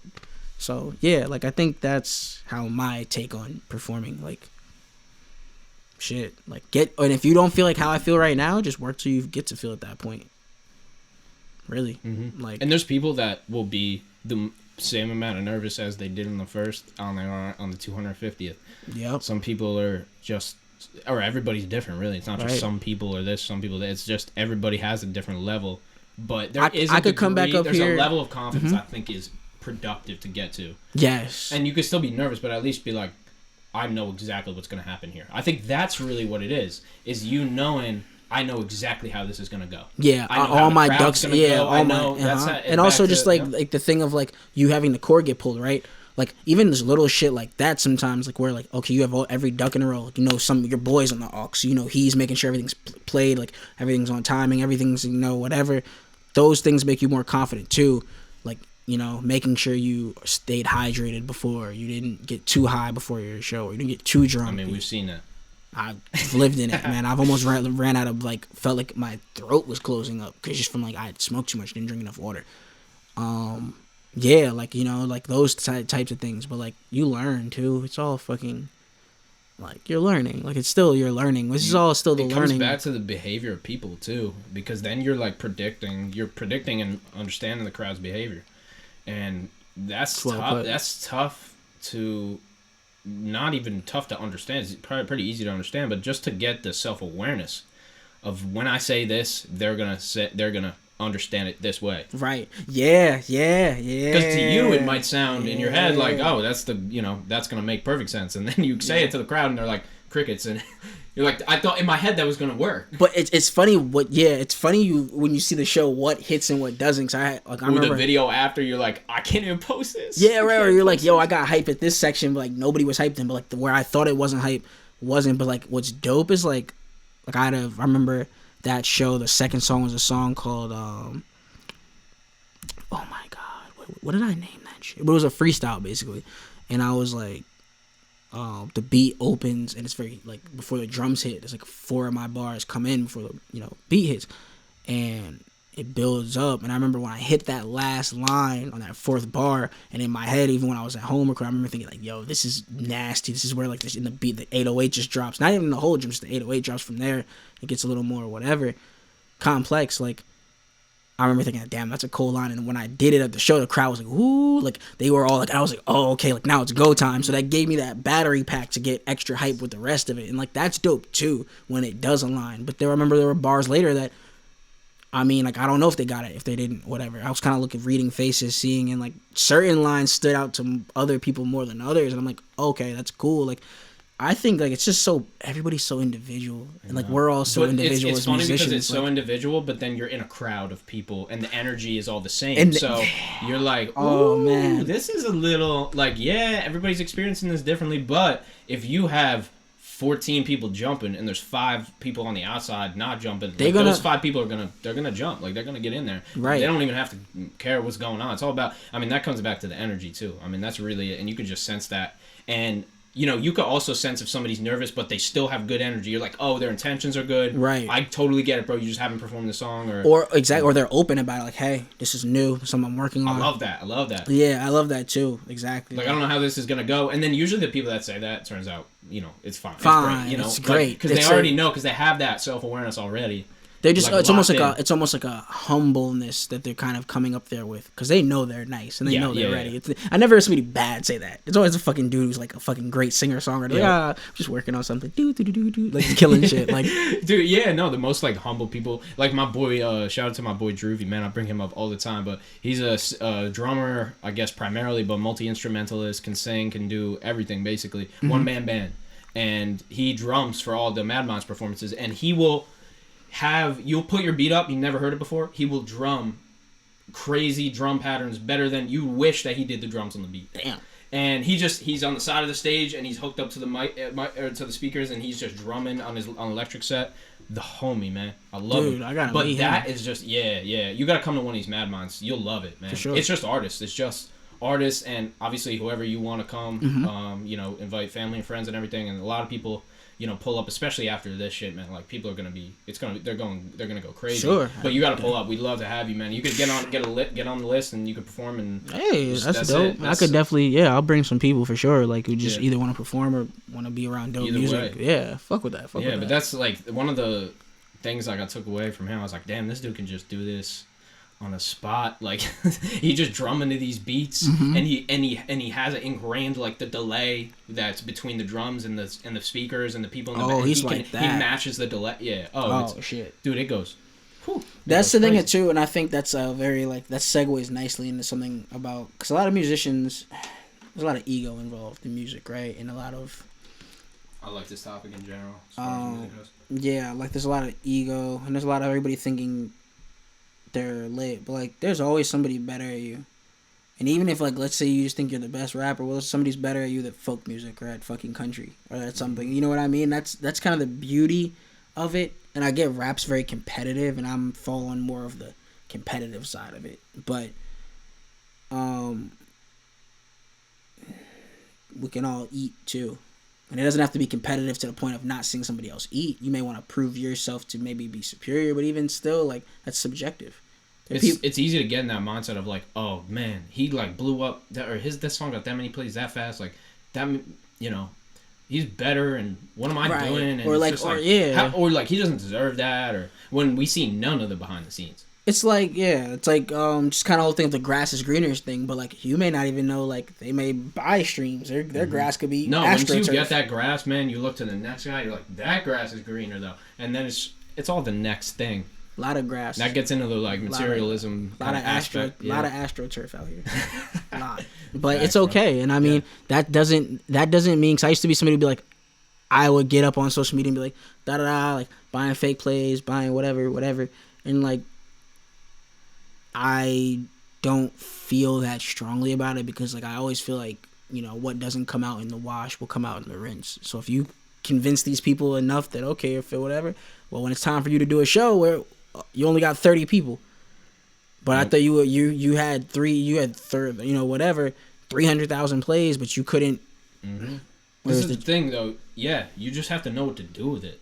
Right, and that's what I'm saying. Like, I don't care if you buy 10, 20,000, 40, 70, 100,000 followers. Yeah, like, are you gonna turn that to a career? That's what I'm saying. Just know what to do with it and be like you. I think people wanna. You have to invest in yourself, right? Right. And then number 2, you have to invest in yourself smart. And then number 3, how do I do that? Okay, maybe I need a manager. Okay, well now I get this man. And then you go down this thing. But people stop at, okay, invest in myself. What does that mean? Okay, do I just buy plays and followers? Okay, I bought them. Yeah, and now. But then what? Right, you what exactly. Happened? Nobody's at the show. Or like your next song, you couldn't keep up with that, so you got a song with 300,000, but your next song got the thing that says less than 1,000. Do you know Major Stage? Do know Major Stage. So Major Stage, I was on the phone with them, whatever, like a year and a half, 2 years ago, and they were like, "Yeah, really like your stuff." They hit me up. They're like, "Yeah, we'd like to come, have you come in and let's do this show. Can we do this show?" And it was in the city. And he's like, yeah, you could probably get like 30, 40 people there, right? I'm like no, I can't, dude. Like, my people are 2 hours away or 2.5 hours away. Everybody's at college. Like, I was 19. I was like, honestly, like, I wouldn't want to say that I could. And maybe my mentality should have been, all right, I'll just tell them this, and then I'll find a way to get everybody there. Right. But I think that was like a really wake-up thing for me. And I would probably be able to get more people now, but it was like a wake-up thing. I was like, damn, I had this opportunity, and like the next artist who can get 30, 40 people there will do it. I just didn't want to flop. Like, I didn't want to ruin this. Like, I'd rather reach out in 2, 3, 4, 5 years, or have them reach back out to me in 5 years. Whenever you already established. But that same thing of like. And that's the thing. I mean, but it's also like this too, right? You can make enough money on streaming and stuff now where it's not. If you can't pull 30, 40 people together right away, it doesn't mean you don't have a fan base. Like, I follow artists like Krush and like kind of that mid-level Boogus and people like Roland and people like that, where like they're making bread, like they're getting paid, but like they can't really, like they can pull a show together, but it's not going to be some big extravagant 2,000 seats, 1,000 seats. Like, just that's not how that's not. Harlow. I went to a Harlow show, and I pulled up probably 4 minutes before he went on, and I just walked right in and walked right up to the front. When? Like 20... Nope, November. Right. In Philly. And this was before what's popping now. Yes. And it's nuts. Yep. And that's what I'm saying, right? Harlow still, even though like he was just about to go on tour, I think, before Corona hit. And those were he's at the most difficult point of his career, probably like one of the most difficult points right now. Nah, he passed the hump now. Well, yeah, he had the hit. Well, and not only there's multiple humps. And he had a hit. No, he's not to like no pun intended, but he's popping like dude, he wasn't before. 214 million streams. I know, because it's exponential now. Yeah, no, you're right. Every time a hit happens. it's no, I'm bigger. just saying the decisions. Yeah, true. Maybe I'm thinking about it wrong. Maybe it is everything's just very streamlined now, and it's just like put the pieces in place, when you put go, exactly, go, and go. then because But he had that, you know what it is too, like no, maybe his next. I guess his next. All I'm saying is his next full length album. I Right. think is gonna be a big determining factor on like where. I'm just very curious to see now that this is where he's at. Like he's been in the mindset that he's like the next up, and he's up. Now and then he you're had the up, hit, Zach. yeah, Now he- you're up. yeah, And he's like there. I'm just a guy sitting here and is like I'm doing this right now, just saying it, but like from watching that trajectory of like now you're up, now let's see what happens. Not that he's gonna flop or do something crazy or do like he's gonna only make quality because that's just how he is. I want to see where his direction goes because he can like he sings a little too, and like I always say like I always laugh because I'm like when I think about singing I think about like your levels of singing and like if you're black and Bryson Tiller there's levels to it and like what your skill set is. He's not the most capable singer, but he's nice and he has like a nice unique voice. Funny. Yeah, some of exactly. So it's like I want to see like if that's what direction and what style he's gonna stick to, but like I think it only benefits him because you got to understand he did while other people were dropping singles or whatnot. He dropped just 3 full lengths on you, and then I think the EP, another full length, so Confetti 4, and then EP, and I think he had the Handsome Harlow EP. So like he's that renews my faith for albums. Right, he's one of the last people where that shit like dropping albums and mixtapes like Dude, that's another like man. I could go through so many reasons why I like him, but that's another thing too of just like the albums. yeah he has you can just you can listen to an album just top to bottom. That makes him very unique in this time period. But then it comes back to what you're saying, like, or the reason that I brought him up is like I went to his show then, and he was that rapper that like. You're past struggle rapper. You're past you're getting paid. You're getting paid. You're good. Like you're living. Like you have your own place off what you make, and you can sell some beats too, and like you have these kind of like 3 or 4 streams of income from it. Yeah, and it's like you're doing little sponsorships. You got the New Balance thing going bang, and shit. Bang, yeah, straight up. And then, but that was now he's more of a I'll sell it. He would have. All right, so we were at the Fillmore. Okay. He did the show at the whatever the other room is that's in the right like but above the Fillmore. Or whatever that smaller room venue is. He's a Fillmore rapper now, but he wasn't. Now he's like, skipping. Honestly, he would be in the Fillmore. He's skipping to, because he has one hit. But no, huge artists do the. I mean, Mac did the Fillmore so many times. Like film. Nah, yeah. He, but I think he's getting to like he might if the next album's good, he might turn to an arena rapper soon.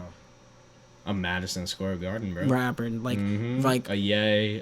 He'll soon like next season. He's a Nokia, like the Madison Square Garden has the Nokia. He's not gonna get mad, but he's gonna get Nokia, and like he's about to be like, bro, he's 17 million monthly listeners now. I remember following he's younger him. than both of us. He's like years younger than both of us. Too, he is 23. I think. Is he 22. Nah, really? I thought he was younger than that. Let me see. Let's see. Check it.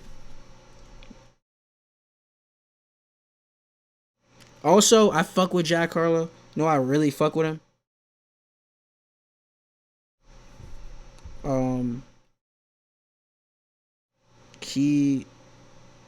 I'm sorry, I'm trying to load this up. He was very outspoken about what's been going on lately. And I think that there's a responsibility for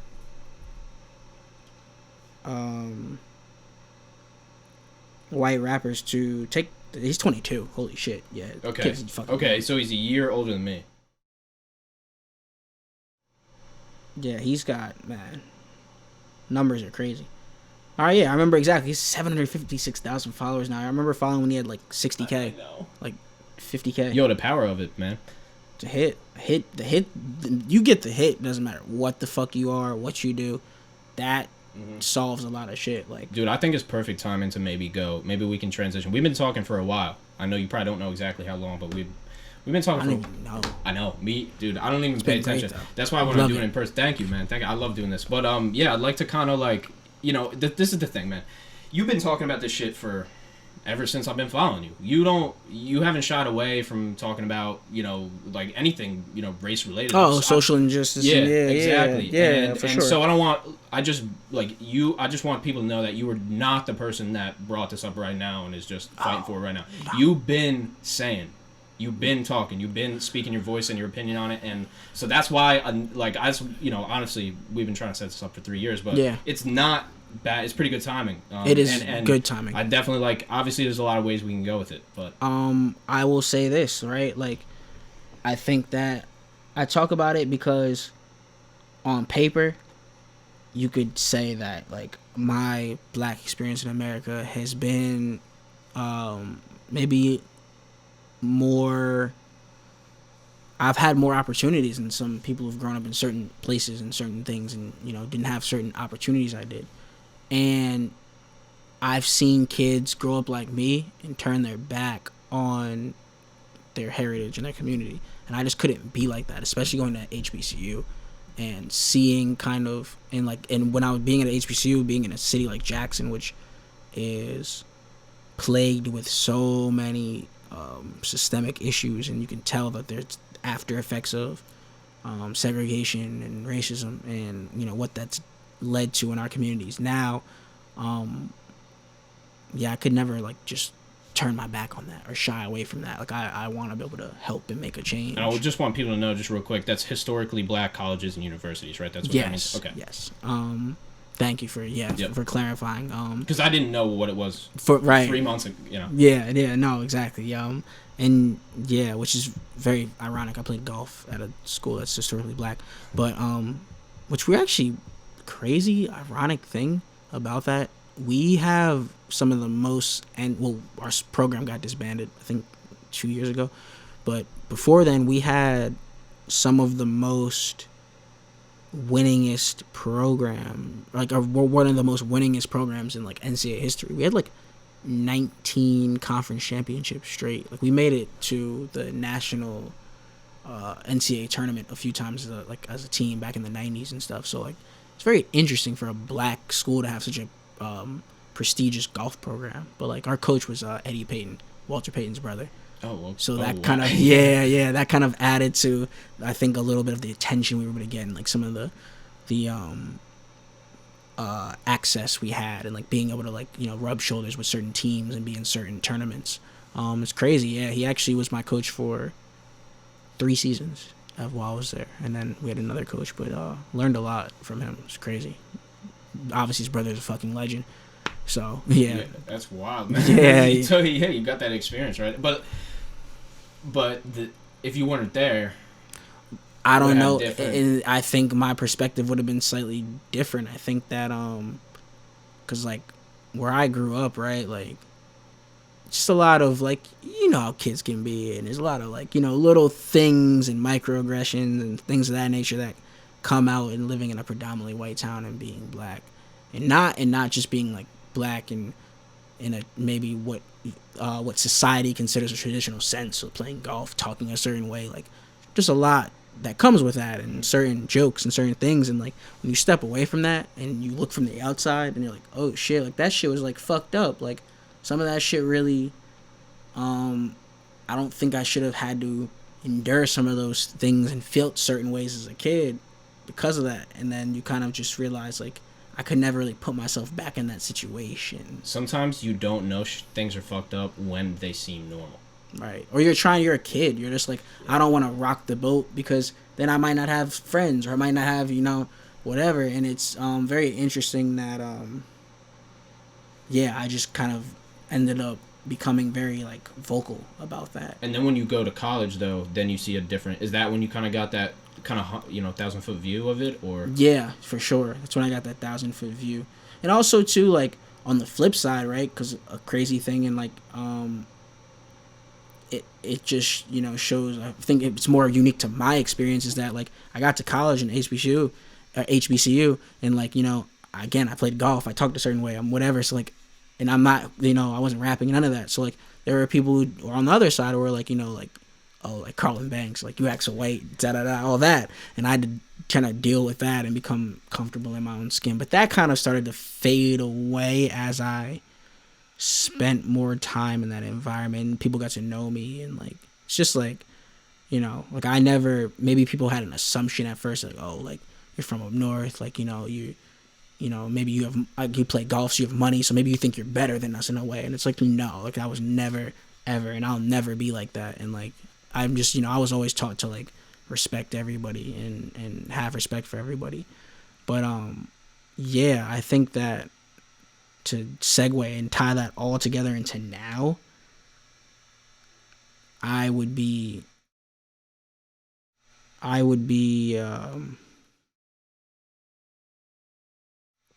missing something.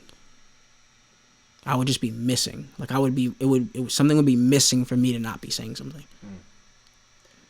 Like, I don't think I could be comfortable not saying something. Do you think people have an obligation to say something? Like, if you have a platform, or you have, I don't know what a platform is, I don't know how many people it is, I don't know what the definition is, but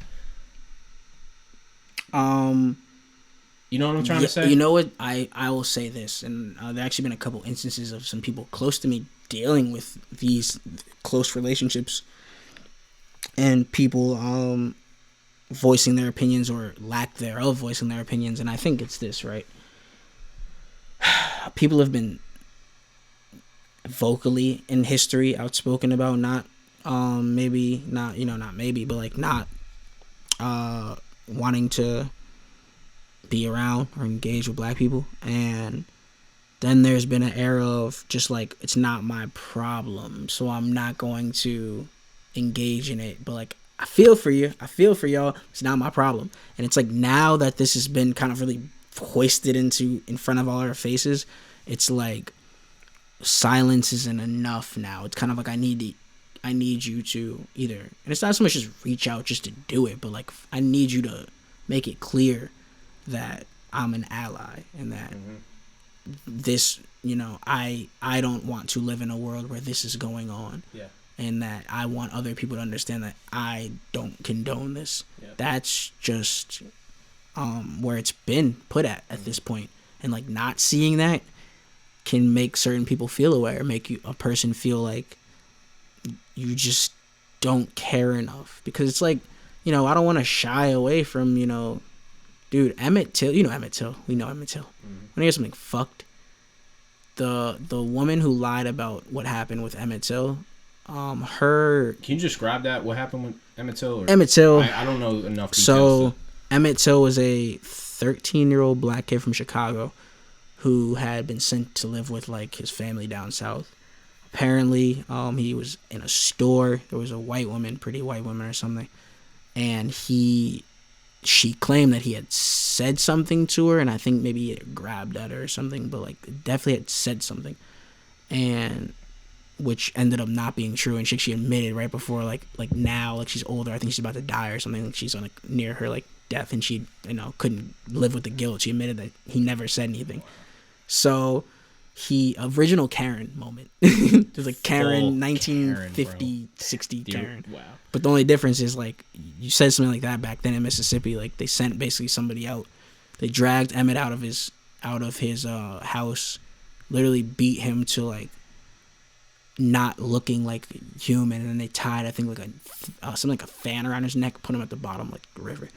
And like when they got the body or whatever, like, it was so disfigured, like they were saying like, have a closed casket, and Emmett's mom was like, no, we need to have an open casket. The world needs to see what they did to him. And if you ever look at the picture, it's pretty fucked up. So this isn't like, not in, you know what I mean? This isn't and I can go to Rodney King. I was just watching a whole documentary on Rodney King yesterday, actually, and like another, thing of just like him getting fucking a group of cops standing around, just beating the shit out of him. Mm-hmm. And just, this is just an extension of things that have been going on forever. And it's not, those are just historical. I can tell you experiences about my grandfather and experiences about myself and my dad. And it's kind of one of those things of like, you can't live in America as a black person and not experience racism. It's impossible. And you could think like, oh, like, what about somebody like you? Like, I played golf. That is the most elitist shit ever. Like, the amount of dirty looks and shit I got going into country clubs, and just like, I did literally use it as like a charge up for myself. Just like, I know like these people don't fuck with me, but like, at the end of the day, like, it's me versus the course, and like, my score can represent myself, and that's what that is. And just like, you may feel a certain way, but like, on this golf course, we're not more than equal. I'm better than most of you guys on this golf course. And it's one of those things, like, it's a really big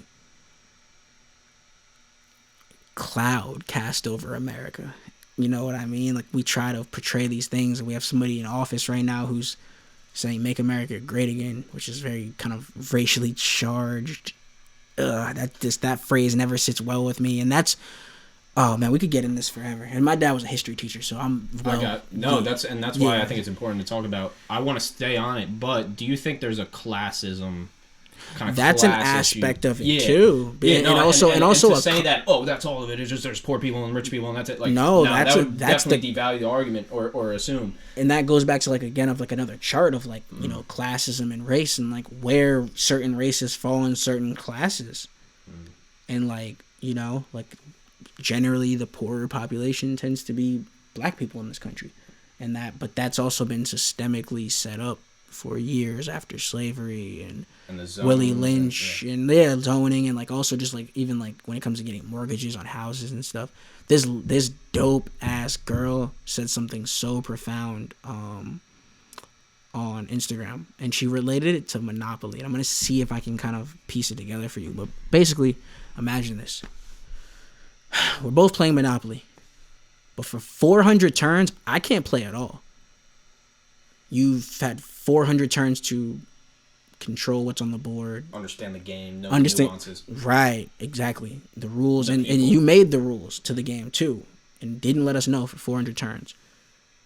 Okay, 400 turns is up, things are established. All right, here we go. But for 50 turns now, you're going to be limited, and you can only do certain things, and like you have to, whatever you acquire and any property you acquire and Monopoly money you acquire has to really kind of invariably come back to us. And now we're at 450 years. Okay, like try to go play the game now. Now it's equal. Go play the game. But like, and she said that, but now when we're trying to play the game now, it's like there have been certain psychological things put into our head, like feeling like you're a equal opportunity hire. Or like feeling like, oh, this is affirmative action. And this is like, are people saying, oh, you only got into this school because they needed a certain number. You know what I mean? So it's a sort of, now there's an asterisk put next to you. Let me ask you this then. Is there something that takes away, or is it different to say, support all these black businesses? Mm-hmm. Does it take away from what's really happening when you're going to support the black businesses just because they're black businesses? Or is it only is it just a full net positive on that? Like, you know what I'm saying? Like, it's kind of relates to what you said of like, or white people going to support these black businesses just because it's something that's being said. And right that's now, a big thing too, moment. right and like, now. Obviously you're at the end of the day, when it is a net positive. It's just you're supporting these, they're making more money. They can do, money equals opportunity, and it's a tool, and it gets you. Right. So, but it's not sustainable. Like, it might not be sustainable. They might, or them walking in that store and going, oh, I should have been going here all along. And that can happen. So, right. Yeah. But it's also like, I think, and that's the thing I think the awareness being raised right now. Like, there are going to be some people who are going to change, and certain things are going to change. And I think like, even if we just make an officer to take 5 extra seconds to think, hey, those guys actually got, convicted. Hopefully they get convicted. Yeah. Maybe I shouldn't take it to this level. Just, you know what I mean? Like, because like at the just end of the day, man, like there's so much, like there's a girl, like you've ever heard of Sean King? Oh yeah. He had a post. Excuse me. Oh, you're good. Oh shit. I got some more water if you want. I think I have some left here. Okay. He had a post that said that 86% of police force are racist, based off using Facebook, like looking at their Facebook, Instagrams, I think other social media. 86% have a racial bias. That's really problematic when you also factor in the fact that the police were essentially made once slaves were free. There was no police. But that's saying too, let me just say, that's saying no matter their race.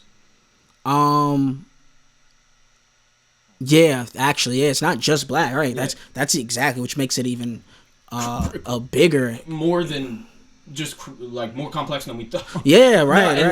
There's there's black people that are racist, there's Asian people that are racist, there's white people that are like yeah. Obviously, the issue right now, we right. don't know what the issue is right now, but right, and even that statistic, regardless of even the numbers, the different races behind it, is messed up. No, yeah, it's it's fucking insane like that, and I feel like there's something to be said about that. Like, I said on my story, in the beginning of this, I said this isn't a cop issue, it's a human issue, and people made it okay for those cops to act that way, and they were brought up in a way when it was supported.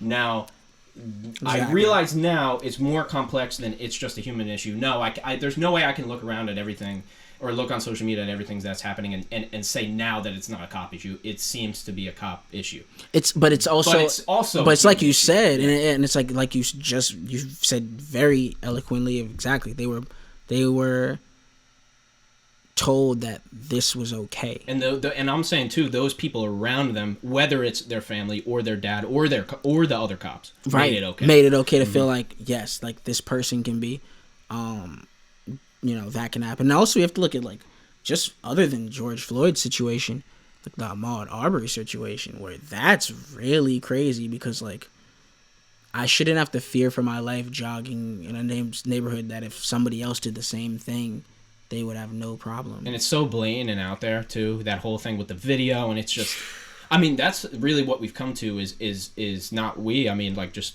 I mean, what it has come to, this entire thing was just a boiling point. And and when you see, okay, they're rioting and protesting in that town, that happened. Okay, yeah, like protests happen. Right. It's another thing on the news where you see, some protests, yeah, and then you see, they're protesting in 25 states. Oh, okay, yeah, that's a pretty exactly. Big. Oh, they're protesting in all 50 states. Okay, and they're rioting in a lot of states. Yeah, and then they're protesting in every county in every state. I'm just saying that. But right. It might be 90% or something, but it's then expanding. Literally 20 minutes from here, which you came up and you see where I live. It's where I live out here we're pretty rural, and even 20 minutes away. So it's like, wow. Yeah, that's how I knew too that it was a bigger thing than just people protest, but not like this, man. No, not like this. I was just at Jersey City Hall. Yeah, how was that? It was good. Like the girl who spoke, 18-year-old. Barbadian, well, from Barbados, girl spoke. She was like I think one of the leaders of this, like coalition for equality and whatnot. And, like she just had so many like powerful things to say, and I feel like there was something specific that she said that I actually wanted to mention when I got up here. If it comes to me, I'll get into it. But like, she just really was just like kind of reiterating some kind of what I was saying earlier, just like a lot of the sentiments of just like, we've been dealing with these problems forever, and when is it gonna stop? And like, what it's like.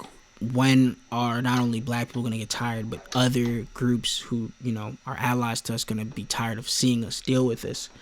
Are we naive to think that it could stop quickly? Or do you think... It's going to have to be there's going to have to be legal implications related. There's going to have to be defunding of certain police. There's going to have to be restructuring. Firing and rehiring and restructuring. That's the thing, too, is the problem with it is there's no easy, simple answer, and there's no solution. There's really no, like, clear-cut solution. This is, like, people say, I'm not saying don't say defund. If you want them to be defunded, go for it. Right. But people say defund the police. Okay. And? Like, you can't just, all right, pull 25% of their money. That doesn't change anything. That doesn't mean that they're not the same cops. Cops, right. They're the same cops. They're just a little paid a little less. It just depends how far you want to go. Defund the police and restructure the training. Okay, how? Who's the experts on that? Yeah, there needs to be more, exactly. The police who is the one that goes in and changes? Like, there needs to be somebody to check these. There needs to be a governing force to check these departments to make sure that, because like but then you have a governing force. It's been a governing force that messed all this up. So it's like, right. So now it's like, I agree, man. I wish that, like, that's where like the frustration is. I think for like a lot of it is like, yes, you can get your voice, you can speak, and you can protests and you can do everything. It's like, but without, like, obviously awareness is first. Right. But I'm really curious to see how this implementation right goes. and I want it to go right, but I don't know if I know what there has to right be is. pressure, and I think that's what's being shown right now. And I just hope that the momentum doesn't end with Corona ending and like everybody can go outside and now this shit, nobody gives a fuck anymore. It's like there needs to be this pressure applied, like the Montgomery bus boycotts in that time last like 380 days. It's a fucking long time. So like, but it made a difference in like certain. Wow, what a great example that I haven't even heard being said much. That's a really good example. I didn't even think about that. But yeah, that's just like maybe it's not a big thing, but just that action being consistent for a time made a change. And like, actually, I'm sorry, let me not say it's a big thing. Fucking that started to they were defunding by result of nobody riding the buses. Like the people who were riding. That's them. the thing. Vote with your dollar. Exactly. So like, and I mean that's where you get into like some of these brands are just stepping out. They're saying, "Oh, we support," and I really hope it's sincere. And you're seeing some brands seem to be more sincere about it than others, but they're also because like they don't want to lose potentially the black dollar by not showing their solidarity. And yeah, I think that's gonna be important. I think that what's nuts too about it really, and to put it into kind of a perspective, it's like back into that monopoly sort of metaphor, right? Is that we actually did try to build our own economic system and economic center in Tulsa, and it was burned to the ground. It was burned, like it came through the city and burned it. And it's just like, that sounds a little even more defeating now hearing it, because I'm just like, damn, like we've tried to do it, like, and like if we can try now, is it possible? Will it thrive? Will people let it thrive if we try to get equality in that way of currency and like and money in a monetary way? Because like truthfully, that's the only way I think in America you can get certain levels of respect as a minority. You have to be wealthy. That's the classism. And that's the aspect the of it too. And that's the you don't get to that's that's parents buying their kids into universities and things like that. It's like, hey, you bought them access. Like you can buy access to anything in this country. Which goes to the jail system, right? Money can keep you out of certain places. Yeah. You see any of these guys go to any of these guys in Congress or whoever Trump is going after in that week, like they got out because of coronavirus concern. It's like, look at Jeffrey fucking Epstein. Yep. Like classic example. He fucking was a sex offender, and they caught him on the case that ended up becoming a bigger case, which nuts. Anonymous actually released files of him and Donald Trump's case, which is, we don't have to get into that too much right now. That's another podcast, but that's fucking a bombshell. I mean, not even just Trump. The amount of names that were on his files for the flight. I saw logs, some names that I didn't. Chris logs. Tucker, Oprah. We don't know. Hey, maybe allegedly. Yeah. Allegedly, we have to say allegedly. Allegedly. Now you gotta say it. Allegedly. There we go. Because allegedly that may have been the case. Hey, somebody could have wrote up that log and just forged it all. And who knows? Who knows? But I think that we do know the facts of like what happened with Jeff Epstein. In fact, and he got he got a sweetheart deal because he was wealthy as fuck and influential and powerful, and like he had been paying into the police force around him. Like I think he had donated $100,000 to like the Palm or West Palm or wherever. And that's just a good example of like classism and money and connections. And if you can influence that police force, then anybody can influence most police forces. Obviously there's probably some that are very to its and but the thing absolutely. Is you couldn't determine, okay, everybody here is not racist on this police force. I know it for a fact. Like, right. You can't do that with people in general. Anyway. No, you so that's why, like, and I think that's the I guess that's the scary part about it. And this is the beginning, man. I mean, I'm just excited and curious to see what's gonna be done. I mean, it's still in the middle of the straight emotional unrest. Yeah. Of just like, hey, I don't care what, like, just this. Yeah, people is are happening. angry. Yeah, people are still angry, and this is happening. Right. Like, you got it. It was for too long, and I don't care, and it's not just, you know, and like, you know, fuck cops, and just because it's a lot of emotion right now, and like. And rightly so. Completely justified. But like, yeah, where is the change going? Yeah, to come that's in? what that's what I've been saying in the DMs too, and people, you know, kind of the discourse I've had, and I had a really great discourse with my friend Chandler James. He's been on here too, rapper as well, and you know, I'm just like, let's talk about solutions, man. You know, it's like, and I really wanted to talk about this, you know, today as we did, but yeah, we don't, you know, even need to talk about solutions right now. That's not what I'm saying. I'm just the actual conversation itself. Once it gets to the solution part, right, I'm very curious to see what happens. And like a post that I just saw is like, yeah, we can trend Black Lives Matter for however long, but when it's not trending, I'm still black and my brother's still black, and it's like, this doesn't end, and it's not it's not a trend. It's just not. Nope. And that's, well, and you can't judge anything off a hashtag, right? I mean, right, and that's why I'm very glad, like, and I appreciate you saying in the beginning that, like, yeah, like, I've been talking about this because, like, yeah, this is just like, this is really just the culmination of all that shit and the pieces. Mm-hmm. The same thing why the LA riot happened, because Rodney King happened right after, what was the girl? The Korean store owner shot her right in the back of the head. She was like 15. But that happened back to back, and people were... It boils over. Oh, yeah, she got off. Gets hot. And wow. She completely, like, did not spend a... Shot a girl... Yeah, like, literally had got community service. Wow. For shooting a 15-year-old girl in the back of the head. Either way, it was just like, that's... And the same thing with Ahmaud Arbery and George Floyd happening back to back. Like, sometimes it's just things happen like that, and with the backdrop of Corona, and then you have that Buffalo. I'm assuming you saw the Buffalo police video with the old man.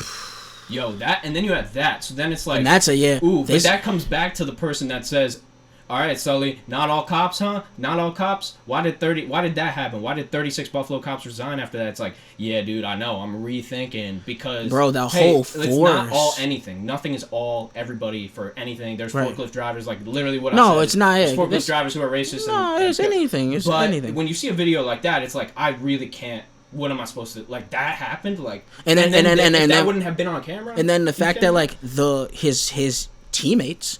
double down behind you, like, what? They fired you? How outrageous? Like, you know what I mean? Like, that's crazy. And even in the video, just the cops walking by and push. Yeah, remember one cop tried to go help, and his boy pushed him. Like, nah, don't help him. And like, it's just like that can't be. We can't have that. And that's a completely unrelated race. They're older white gentlemen, white cops. Nothing race related there. That's just a abuse of power. And, like, we need to look more into these police officers. The thing is, they're not... I don't know for sure. I haven't gone through this police training, but... Right. They're not, I don't think, trained on a lot of psychology. A lot of human psychology. And I think that... Because what is the first thing that happens 99% of the time in all of these things? Speaking and talking. Right. Before anything... be able to de-escalate a situation, I mean, that is a skill in itself, right? So, to be able... Or not be easily agitated. I could be speaking out of turn. Maybe they do teach... They probably teach something... like that. I mean, I just know, like, you're only trained for 6 months, I think, to be a police officer. No, my friend just became one, yeah. It was about 6 months, right? Yep. And I think there needs to be a little more thoroughness. Yeah. And at the same token, we don't actually know exactly what, you know, I haven't been through it. I know I have a general idea from people who have, but, you know, that comes back to, like, yeah, man, something has to be done, but I don't know if I'm the guy to say. So you even have the right. And I think that's and I mean, I've been seeing a lot of police officers speak out, which is dope. Like, I seen one officer say, really respect.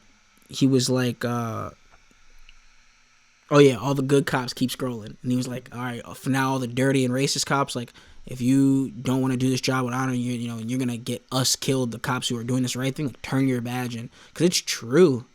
Like, you know, there's people rioting and now, you know, attacking police cars and putting officers who maybe don't operate like that in danger because there's no control. That's what I was saying is, like, basically is the good cops are not like there are really good cops. There's some really good cops. I've had some cops. I fucking was doing like 50 over some one time, and like he just like gave me a break, and I was just like I couldn't believe it because it would have been like a fucking $500 ticket, and like yeah, like there's some really good cops, and that's not to not be said, but the system which the good cops work under benefits being a not so good cop. You don't get paid that much.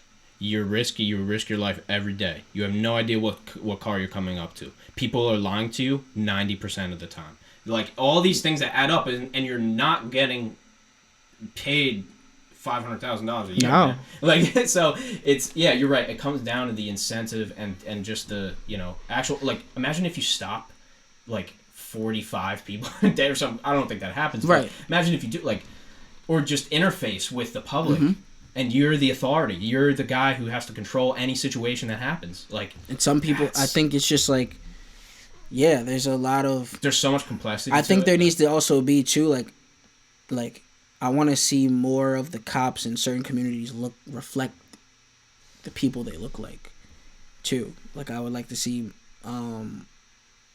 Because that's the thing is the cops don't live in the same communities they police. They look at it like a whole different area. They're looking at it like it's something less than what just compared to what they live in, and that mindset too may make you act in a way that's hierarchy type of and that can manifest in a lot of things. Like they're saying that George Floyd's murderer knew him. They had worked together previously, and who knows what sort of backgrounds or biases may have came from that situation, but just what I mean. There's so many layers. It's so that's complex. The thing. Yeah, and it is complex. And I just it's like I'll support like any of my friends ask me like I'll support whatever my people ask me to support. Right. Just because that's throw it in my store, whatever I can do. Right. Obviously, I'm not like Absolutely. omnipresent. I can't do everything, but I think a lot of people don't know really what to say.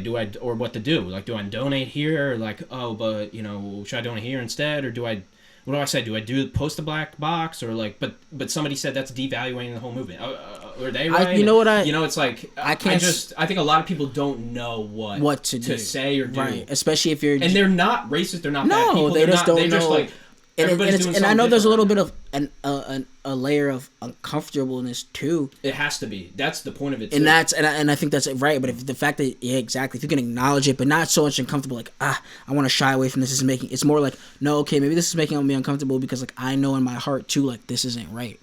And I just think like I can't speak for everybody who's black, but I can speak for myself, and I can say that and pretty much assume that a lot of black people would really appreciate that. It's more than even donating and stuff. It's just like when you're in a room and somebody says something racist, like speak up for your black friend who isn't there. And like, just like, hey, or they're talking, and it doesn't have to just be black. My best friends are Jewish, and I've been in rooms in certain situations where people were talking about Jewish people, and it's just like, like, and you have to just kind of, be like, I don't really, fuck with that because like, he wouldn't appreciate that, and you wouldn't say that if he was here, So I think it's just that kind of thing of just speaking up, and like sometimes people don't want to do that, or people, I'm just joking or whatever, but it's like now there's an aspect of it that isn't a joke, and we're kind of seeing that, and we're seeing the like the truth comes out in the joke type of thing, right? And we've all made bad, ill-advised, yes, absolutely. And that's a couple of my friends, couple of black kids that I went to school with, twins. I think they're Haitian. My homies Darnell and Purnell. Like there's just we've been friends for I don't know, like y'all probably listen to this right now, like whatever 5-6 years, and Purnell produced the first thing that I ever rapped over. Oh, it's lit. Really talented producer. I mean, and Darnell's out there he's selling real estate. I mean, they're just like they hustlers, man. They do it. But they had an experience where they're in this high school where there's one other black kid in our grade, in our class in high school, like in our entire grade, and then maybe like 4 others in the entire school. Yeah, like that is an experience that and like, because when you're in it though, you're just like, you don't register. It doesn't register because you're just not, they're just, you don't even think about it really. You don't, you just, but then, you leave. It's like you go outside of that, potentially like that bubble, and you see like, oh wow, like it's, it's different, or it's just like, people get, maybe like you never engaged in anything that made them feel a certain way, but like maybe other people have. But I guarantee that we have all, like, even us as friends, like, we have said, I know for a fact, we have said things that was really off color and not, and just not, they just not, we shouldn't have said it. Absolutely. And they held their tongue a lot of times, and I was like, dude, I would never feel what that feels like to not, you know, and that, you know, now I get it, you know, and like, because you just don't realize in the moment, like, you just don't even, you don't even, or it's just like you say something, you don't even think that it could have been, and it's like, wow, what if I flipped this? Right, what would happen? Right, how would I have felt? Yeah. And I think that's just, it's a lot of empathy. And I think that's like what a lot of this is doing, though. I think that's what a lot of it is doing, is putting that, be in their shoes. Like, sympathy is just like, I feel bad, I'm posting just a black box. Empathy is like, hey, when I have an opportunity to show my true colors, like, I'm gonna make sure I did the right thing. Like Gary Vee always says, and I love Gary Vee for this, and you know, way he grew up, and he's a very diverse friend group and background. He just said, like, the world's watching and the world will remember, and like, you want to be on the right side of history. Like, you don't want to, you know, I'll tell you a story after, off camera, about a friend who's dealing with a situation right now where some things he said in the past got out, and, you know, it's affecting him. And we've seen, and it's like, that's an example is Doja Cat. Any art. I mean, so many artists. Right, but just things of that in it, right? And then you get into the conversation of, oh, can people change and become better? It's like, yes, they absolutely can, because isn't that the point of the whole, like, is that we can? It's not just make sure to stand up for your person next to you. It's also stand up for them, and like you said, even when they're not there, and then advise and be somebody who can. Hey, dude, you shouldn't have said it that way. Yeah, and not even like, you shouldn't have said that way, like, fuck this guy, like, now we can't. No, like, you shouldn't have said that way. I'm gonna check you, but like, we're just not gonna do it anymore. We're gonna do it better, like, and you know, it doesn't have to be hate after that. It's hard to it's just hard to do, man. It's hard, and some people don't want it. Yeah, it's hard. People get offended. People feel like, you know, people might feel away, but I think that that shows you something too. If you tell somebody something like that and they can't get it, well, they have something deeper. Well, what are you doing, bro? What? You're just defending everybody? Yeah, so if that's how you feel, like, that's. I think collectively as a culture, I think we're over that, man. I think we're at this point where it's like, yo, this is it. We pull, like, you can't. It's just no more sugarcoating, no more tiptoeing around that, and I think that parents need to, you know, be open with their kids. Like, I seen a crazy video of this this girl and her dad talking, and she was just talking about racism and systemic racism, and he was just like, no, like, he was just like she was telling her, like, she was telling him he was wrong, and he was like, no, like, shut up, like, you know, like, they're like this because they want to be, and they just want to live in the ghetto, and they want to be ghetto, and like, he just had that very, like, that was what was bestowed upon him as knowledge. That's where I come back to the humans and the upbringing, because everybody's a culmination of all the experience they ever had, right? And everybody wants to kind of be like their parents, and they want to appreciate what their parents taught them. Have you heard, do you listen to Candace Owens at all, or have you heard anything that she said? Oh, is she? She's a she's a black. I heard, the last thing I heard about her talk about was Ahmaud Arbery. Yeah. And she was saying some bullshit, to be honest. Dude, she, oh my God, she has an interesting perspective, man, but yeah. Can I say something on that? Yeah, sure. Those people and those types of people use people like Candace Owens and who else? Who's the other? Who's the black Republican? Oh my God. I think he tried to run for president. Cory Booker? No, he's a Democrat. He's a Democrat. Okay. That's how much I know. Shit. But people always used to call him Uncle Tom. Fuck. All right, but either way, people like that, I think that a lot of people who want to avoid responsibility and want to pretend everything's okay, they look to them like, you know, there's a black Republican, there's black Republicans, there's black people who agree with how I feel, like, I'm entitled to feel how I feel, and it's like, that, okay, that's cool, but like, when there's something you're ignoring here, maybe, right, and I'm gonna flip it on you, right? So like, it's always like age old thing, like, that we always say, like, when a white person does something, you know, Jimmy fucked up. But when Jamal did something, black people fucked up. So, okay, you want to use her as an example, so then you need to be the same way then of like, okay, well then when something happens, don't say black people fucked up, say just Jamal, or just say just, you know, whoever fucked up. Because it's like you can't play both sides with that, where you're like, oh, this is the magical Negro in this situation, but then like, oh, they, you know, everybody acts like this. And I think that that's a thing of just, you know, certain people who just don't want to be uncomfortable. A lot of people don't want to be uncomfortable. Like the construct works if you're a certain person. If you are rich and of a certain race, like the construct's working just great for certain people. They don't want to change it. And like, you know, I don't think there will be a race war anytime soon, but I think that shit, if people are gonna, you know, defend, you know, like remember Charleston and shit, like people are that ready to defend, and like you're seeing these people going, the corona people, or the people are fighting the social distancing, going up to like, you know, the Capitol with ARs and shit, which that's another thing that's insane. If I fucking did that, I'm getting shot on sight. And bro, people are going to the Capitol with ARs. That's fucking crazy. But you know what I mean? Like there's just like there's a divide, and it's like all gonna come to a head. It's getting fucking ugly. Some black people are divided too. That's the Candace Owens thing. Is like she has a different way. Yeah, and that's what I'm saying. Floyd right, than most people do. And that's the thing. That's what I'm saying that's too. That's what she said. I will not let him be a hero.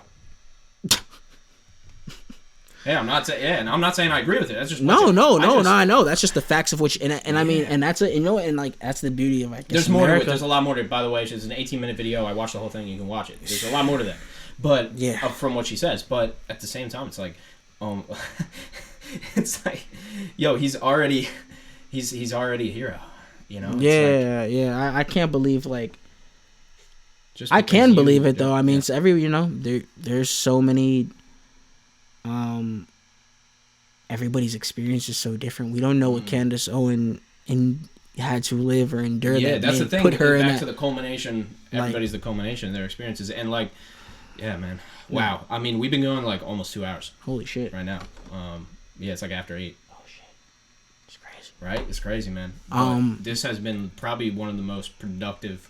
I mean, the thing is, the fact that we're doing it right now in this time and we're this young, and it's like, we're going to look, this is like just a moment, this is a snapshot of a moment in time right now. Right. So I just want to like make sure, and like the people watching and listening right now, of like, you guys are like, this is, you know, I'm not saying I'm doing something crazy, like this is just what I do anyway. Yeah, but even watching and listening to this and even you, like, you know, participating in this conversation is, you know, this is what I'm doing to try to, you know, do what I can. Like, that's all I know how to do. And I think we should just do what we're good at and support that way. So, hey, you make music, let's make music, and maybe let's, you know, talk about some things. Right, or make a change do with... a podcast, let's talk about some things, right? Right, so, and like, or using your platform, you know, to make a change. Just like, you know, if you're blessed enough to get to a point, you know, where there's you know, just more eyes and money and things that you can do, like, let's do the right thing with it. And I just appreciate you letting me come up here and talk about it openly and understanding. And, you know, I think that's just what it is, man. Like, the world needs to see that, like, this isn't like, it doesn't have to be like a black people fuck with black people, white people fuck with white people, like homies. And and I think that there need to be able to be these conversations openly, and like I think there's an understanding to be had from them. It makes you closer. It makes you feel like, you know, it makes it less awkward, and it makes it more comfortable, like, in time. And I just think, like, you know, that's what this world needs to see, because, you know, the world's always watching America, and like, if we can show that, you know, while there's some ugly things going on now, also, like, there's some really, like, special and beautiful I would things. say too, you're right, and I would say, you know, that person that you follow that you're like, yo, I don't agree with anything they say, I don't care anything, yo, try to, that's why I fuck with all the people who reply to me, or like, you got this wrong, try to send them a DM, have a conversation. Dude, I had a lot of great conversations off that one story that I posted about, you know, whatever, it's not a cop. I saved the story on my highlights if you want to go look at it, but and this was kind of very you probably had a huge dialogue. Yeah, huge dialogue. It was great, and that's why I was like, but some people, I will tell you this, some people would do it, would talk it very openly, direct message, and we'll have a great conversation, then say, no, I won't come on and talk about it. So props to you, man, and there's a lot of people who don't I mean, I guess they're scared of themselves. Hey man, I'm scared of, like, I don't say everything right, like, for sure. Right, and maybe they're exactly. You know, and I don't think they don't have an obligation to. They don't have an obligation to speak out. They don't have an obligation to come up here and talk to me. But I'm just saying, like, hey, if you there's people that will say it in the DMs and not put it on their story for their, I don't want my people to think I think this way or something. I don't know, but right. Just if you can have the conversation and then allow it to be heard. Man, that's driving this whole thing. Right, and I think that's just the thing, man. Like, it's just like, you know, like, just like if you do feel strong enough and like you really do want to make a change, like, you know, speak out. Like, you know, like it's cool to, you know, want to support behind the scenes and like, you know, there's different ways, but also just like, you know, and it doesn't have to be like social media wise. Just like I said, just, excuse me. Just like when you can, defend us in certain rooms and things of that nature, like do that. And like I think it's just like it's gonna make you feel like, you know, make that person feel better, you know, because you should just feel good that like at the end of the day, if you're human, if you're human and you love people, you don't ever want to make another person like feel bad. Dude, I do this shit for the one message of my homie. Shout out to the homie who reached out today, who was like, "Yo, love the podcast, man. Can't wait for this episode to come out." Somebody said that, yeah, because you were on too, and I was like, thank you. Like, that's why I do it, man. I don't do it for, like, I'm not trying to... Yeah, obviously, like, this shit probably, you know, it'll gain some traction for sure. I got a plan, but that's not... I'm doing it for the one person. I'm doing it for us right now and the guests. So. Out of the love. Out of love, man. I just love doing it, so... If we can do a lot more things out of love, man, the world would just be a better place. But, you know... There's a lot of opposing forces to love here in this world, and you know everything's love's defined differently by every person too. So damn, like this whole world's it's a dichotomy. It's like the yin and yang. Like there's always good and bad. Like I'm just it's gonna go somewhere. Yeah, no, it's gonna happening, man. Right, and I think there will be this world will change. But you're right, it's always changing. Yeah, every day, man. But especially now, what we've seen. Yeah, it's been 2020's been fucking nuts. Yes, be the change you want to see. I don't care how cliche that sounds anymore. That shit's the truth, right? It's so much realer. It's a lot realer right now. Mm-hmm. I agree with that statement, man. But I'd go another hour, dude. I would. I'll go another 2 hours probably. But easily. I just want to say thank you so much for coming up here, man. Yo, of course, bro. This was a fucking pleasure. Like, dude, I mean, 3 years. We gotta make some music too. Facts, bro. Facts. Like, we're gonna have to. Yo, whoever's listening out here got through this 2 hours, stay tuned. Yeah, facts, absolutely. There's some shit on the way. Yeah, so plug, whatever you want to plug if you got anything coming out or you want just released, or obviously where just people can find you as well. It's funny, over the last couple of weeks with what's been going on. It's been almost getting to be like 2 weeks now of what's been going on. Haven't been thinking as much about what's going on musically, but a lot of singles in the way. Have a lot of music just in the vault. Plan on releasing, like I was talking about earlier, just releasing what would have been album material just as singles. We'll probably put it together as an album later. Music videos for some of the songs I've made coming out. Just really like brick by brick shit, like promotion, getting in more into marketing, getting more eyes in front. Like, if you fuck with me and if you fucked with me in the past, like, there's an end game to what's going on. I can't give all the secrets away, but there's an end game. And there's some pieces that are, I have behind the scenes moving. So, yeah, I think that, doing that, gonna definitely get more into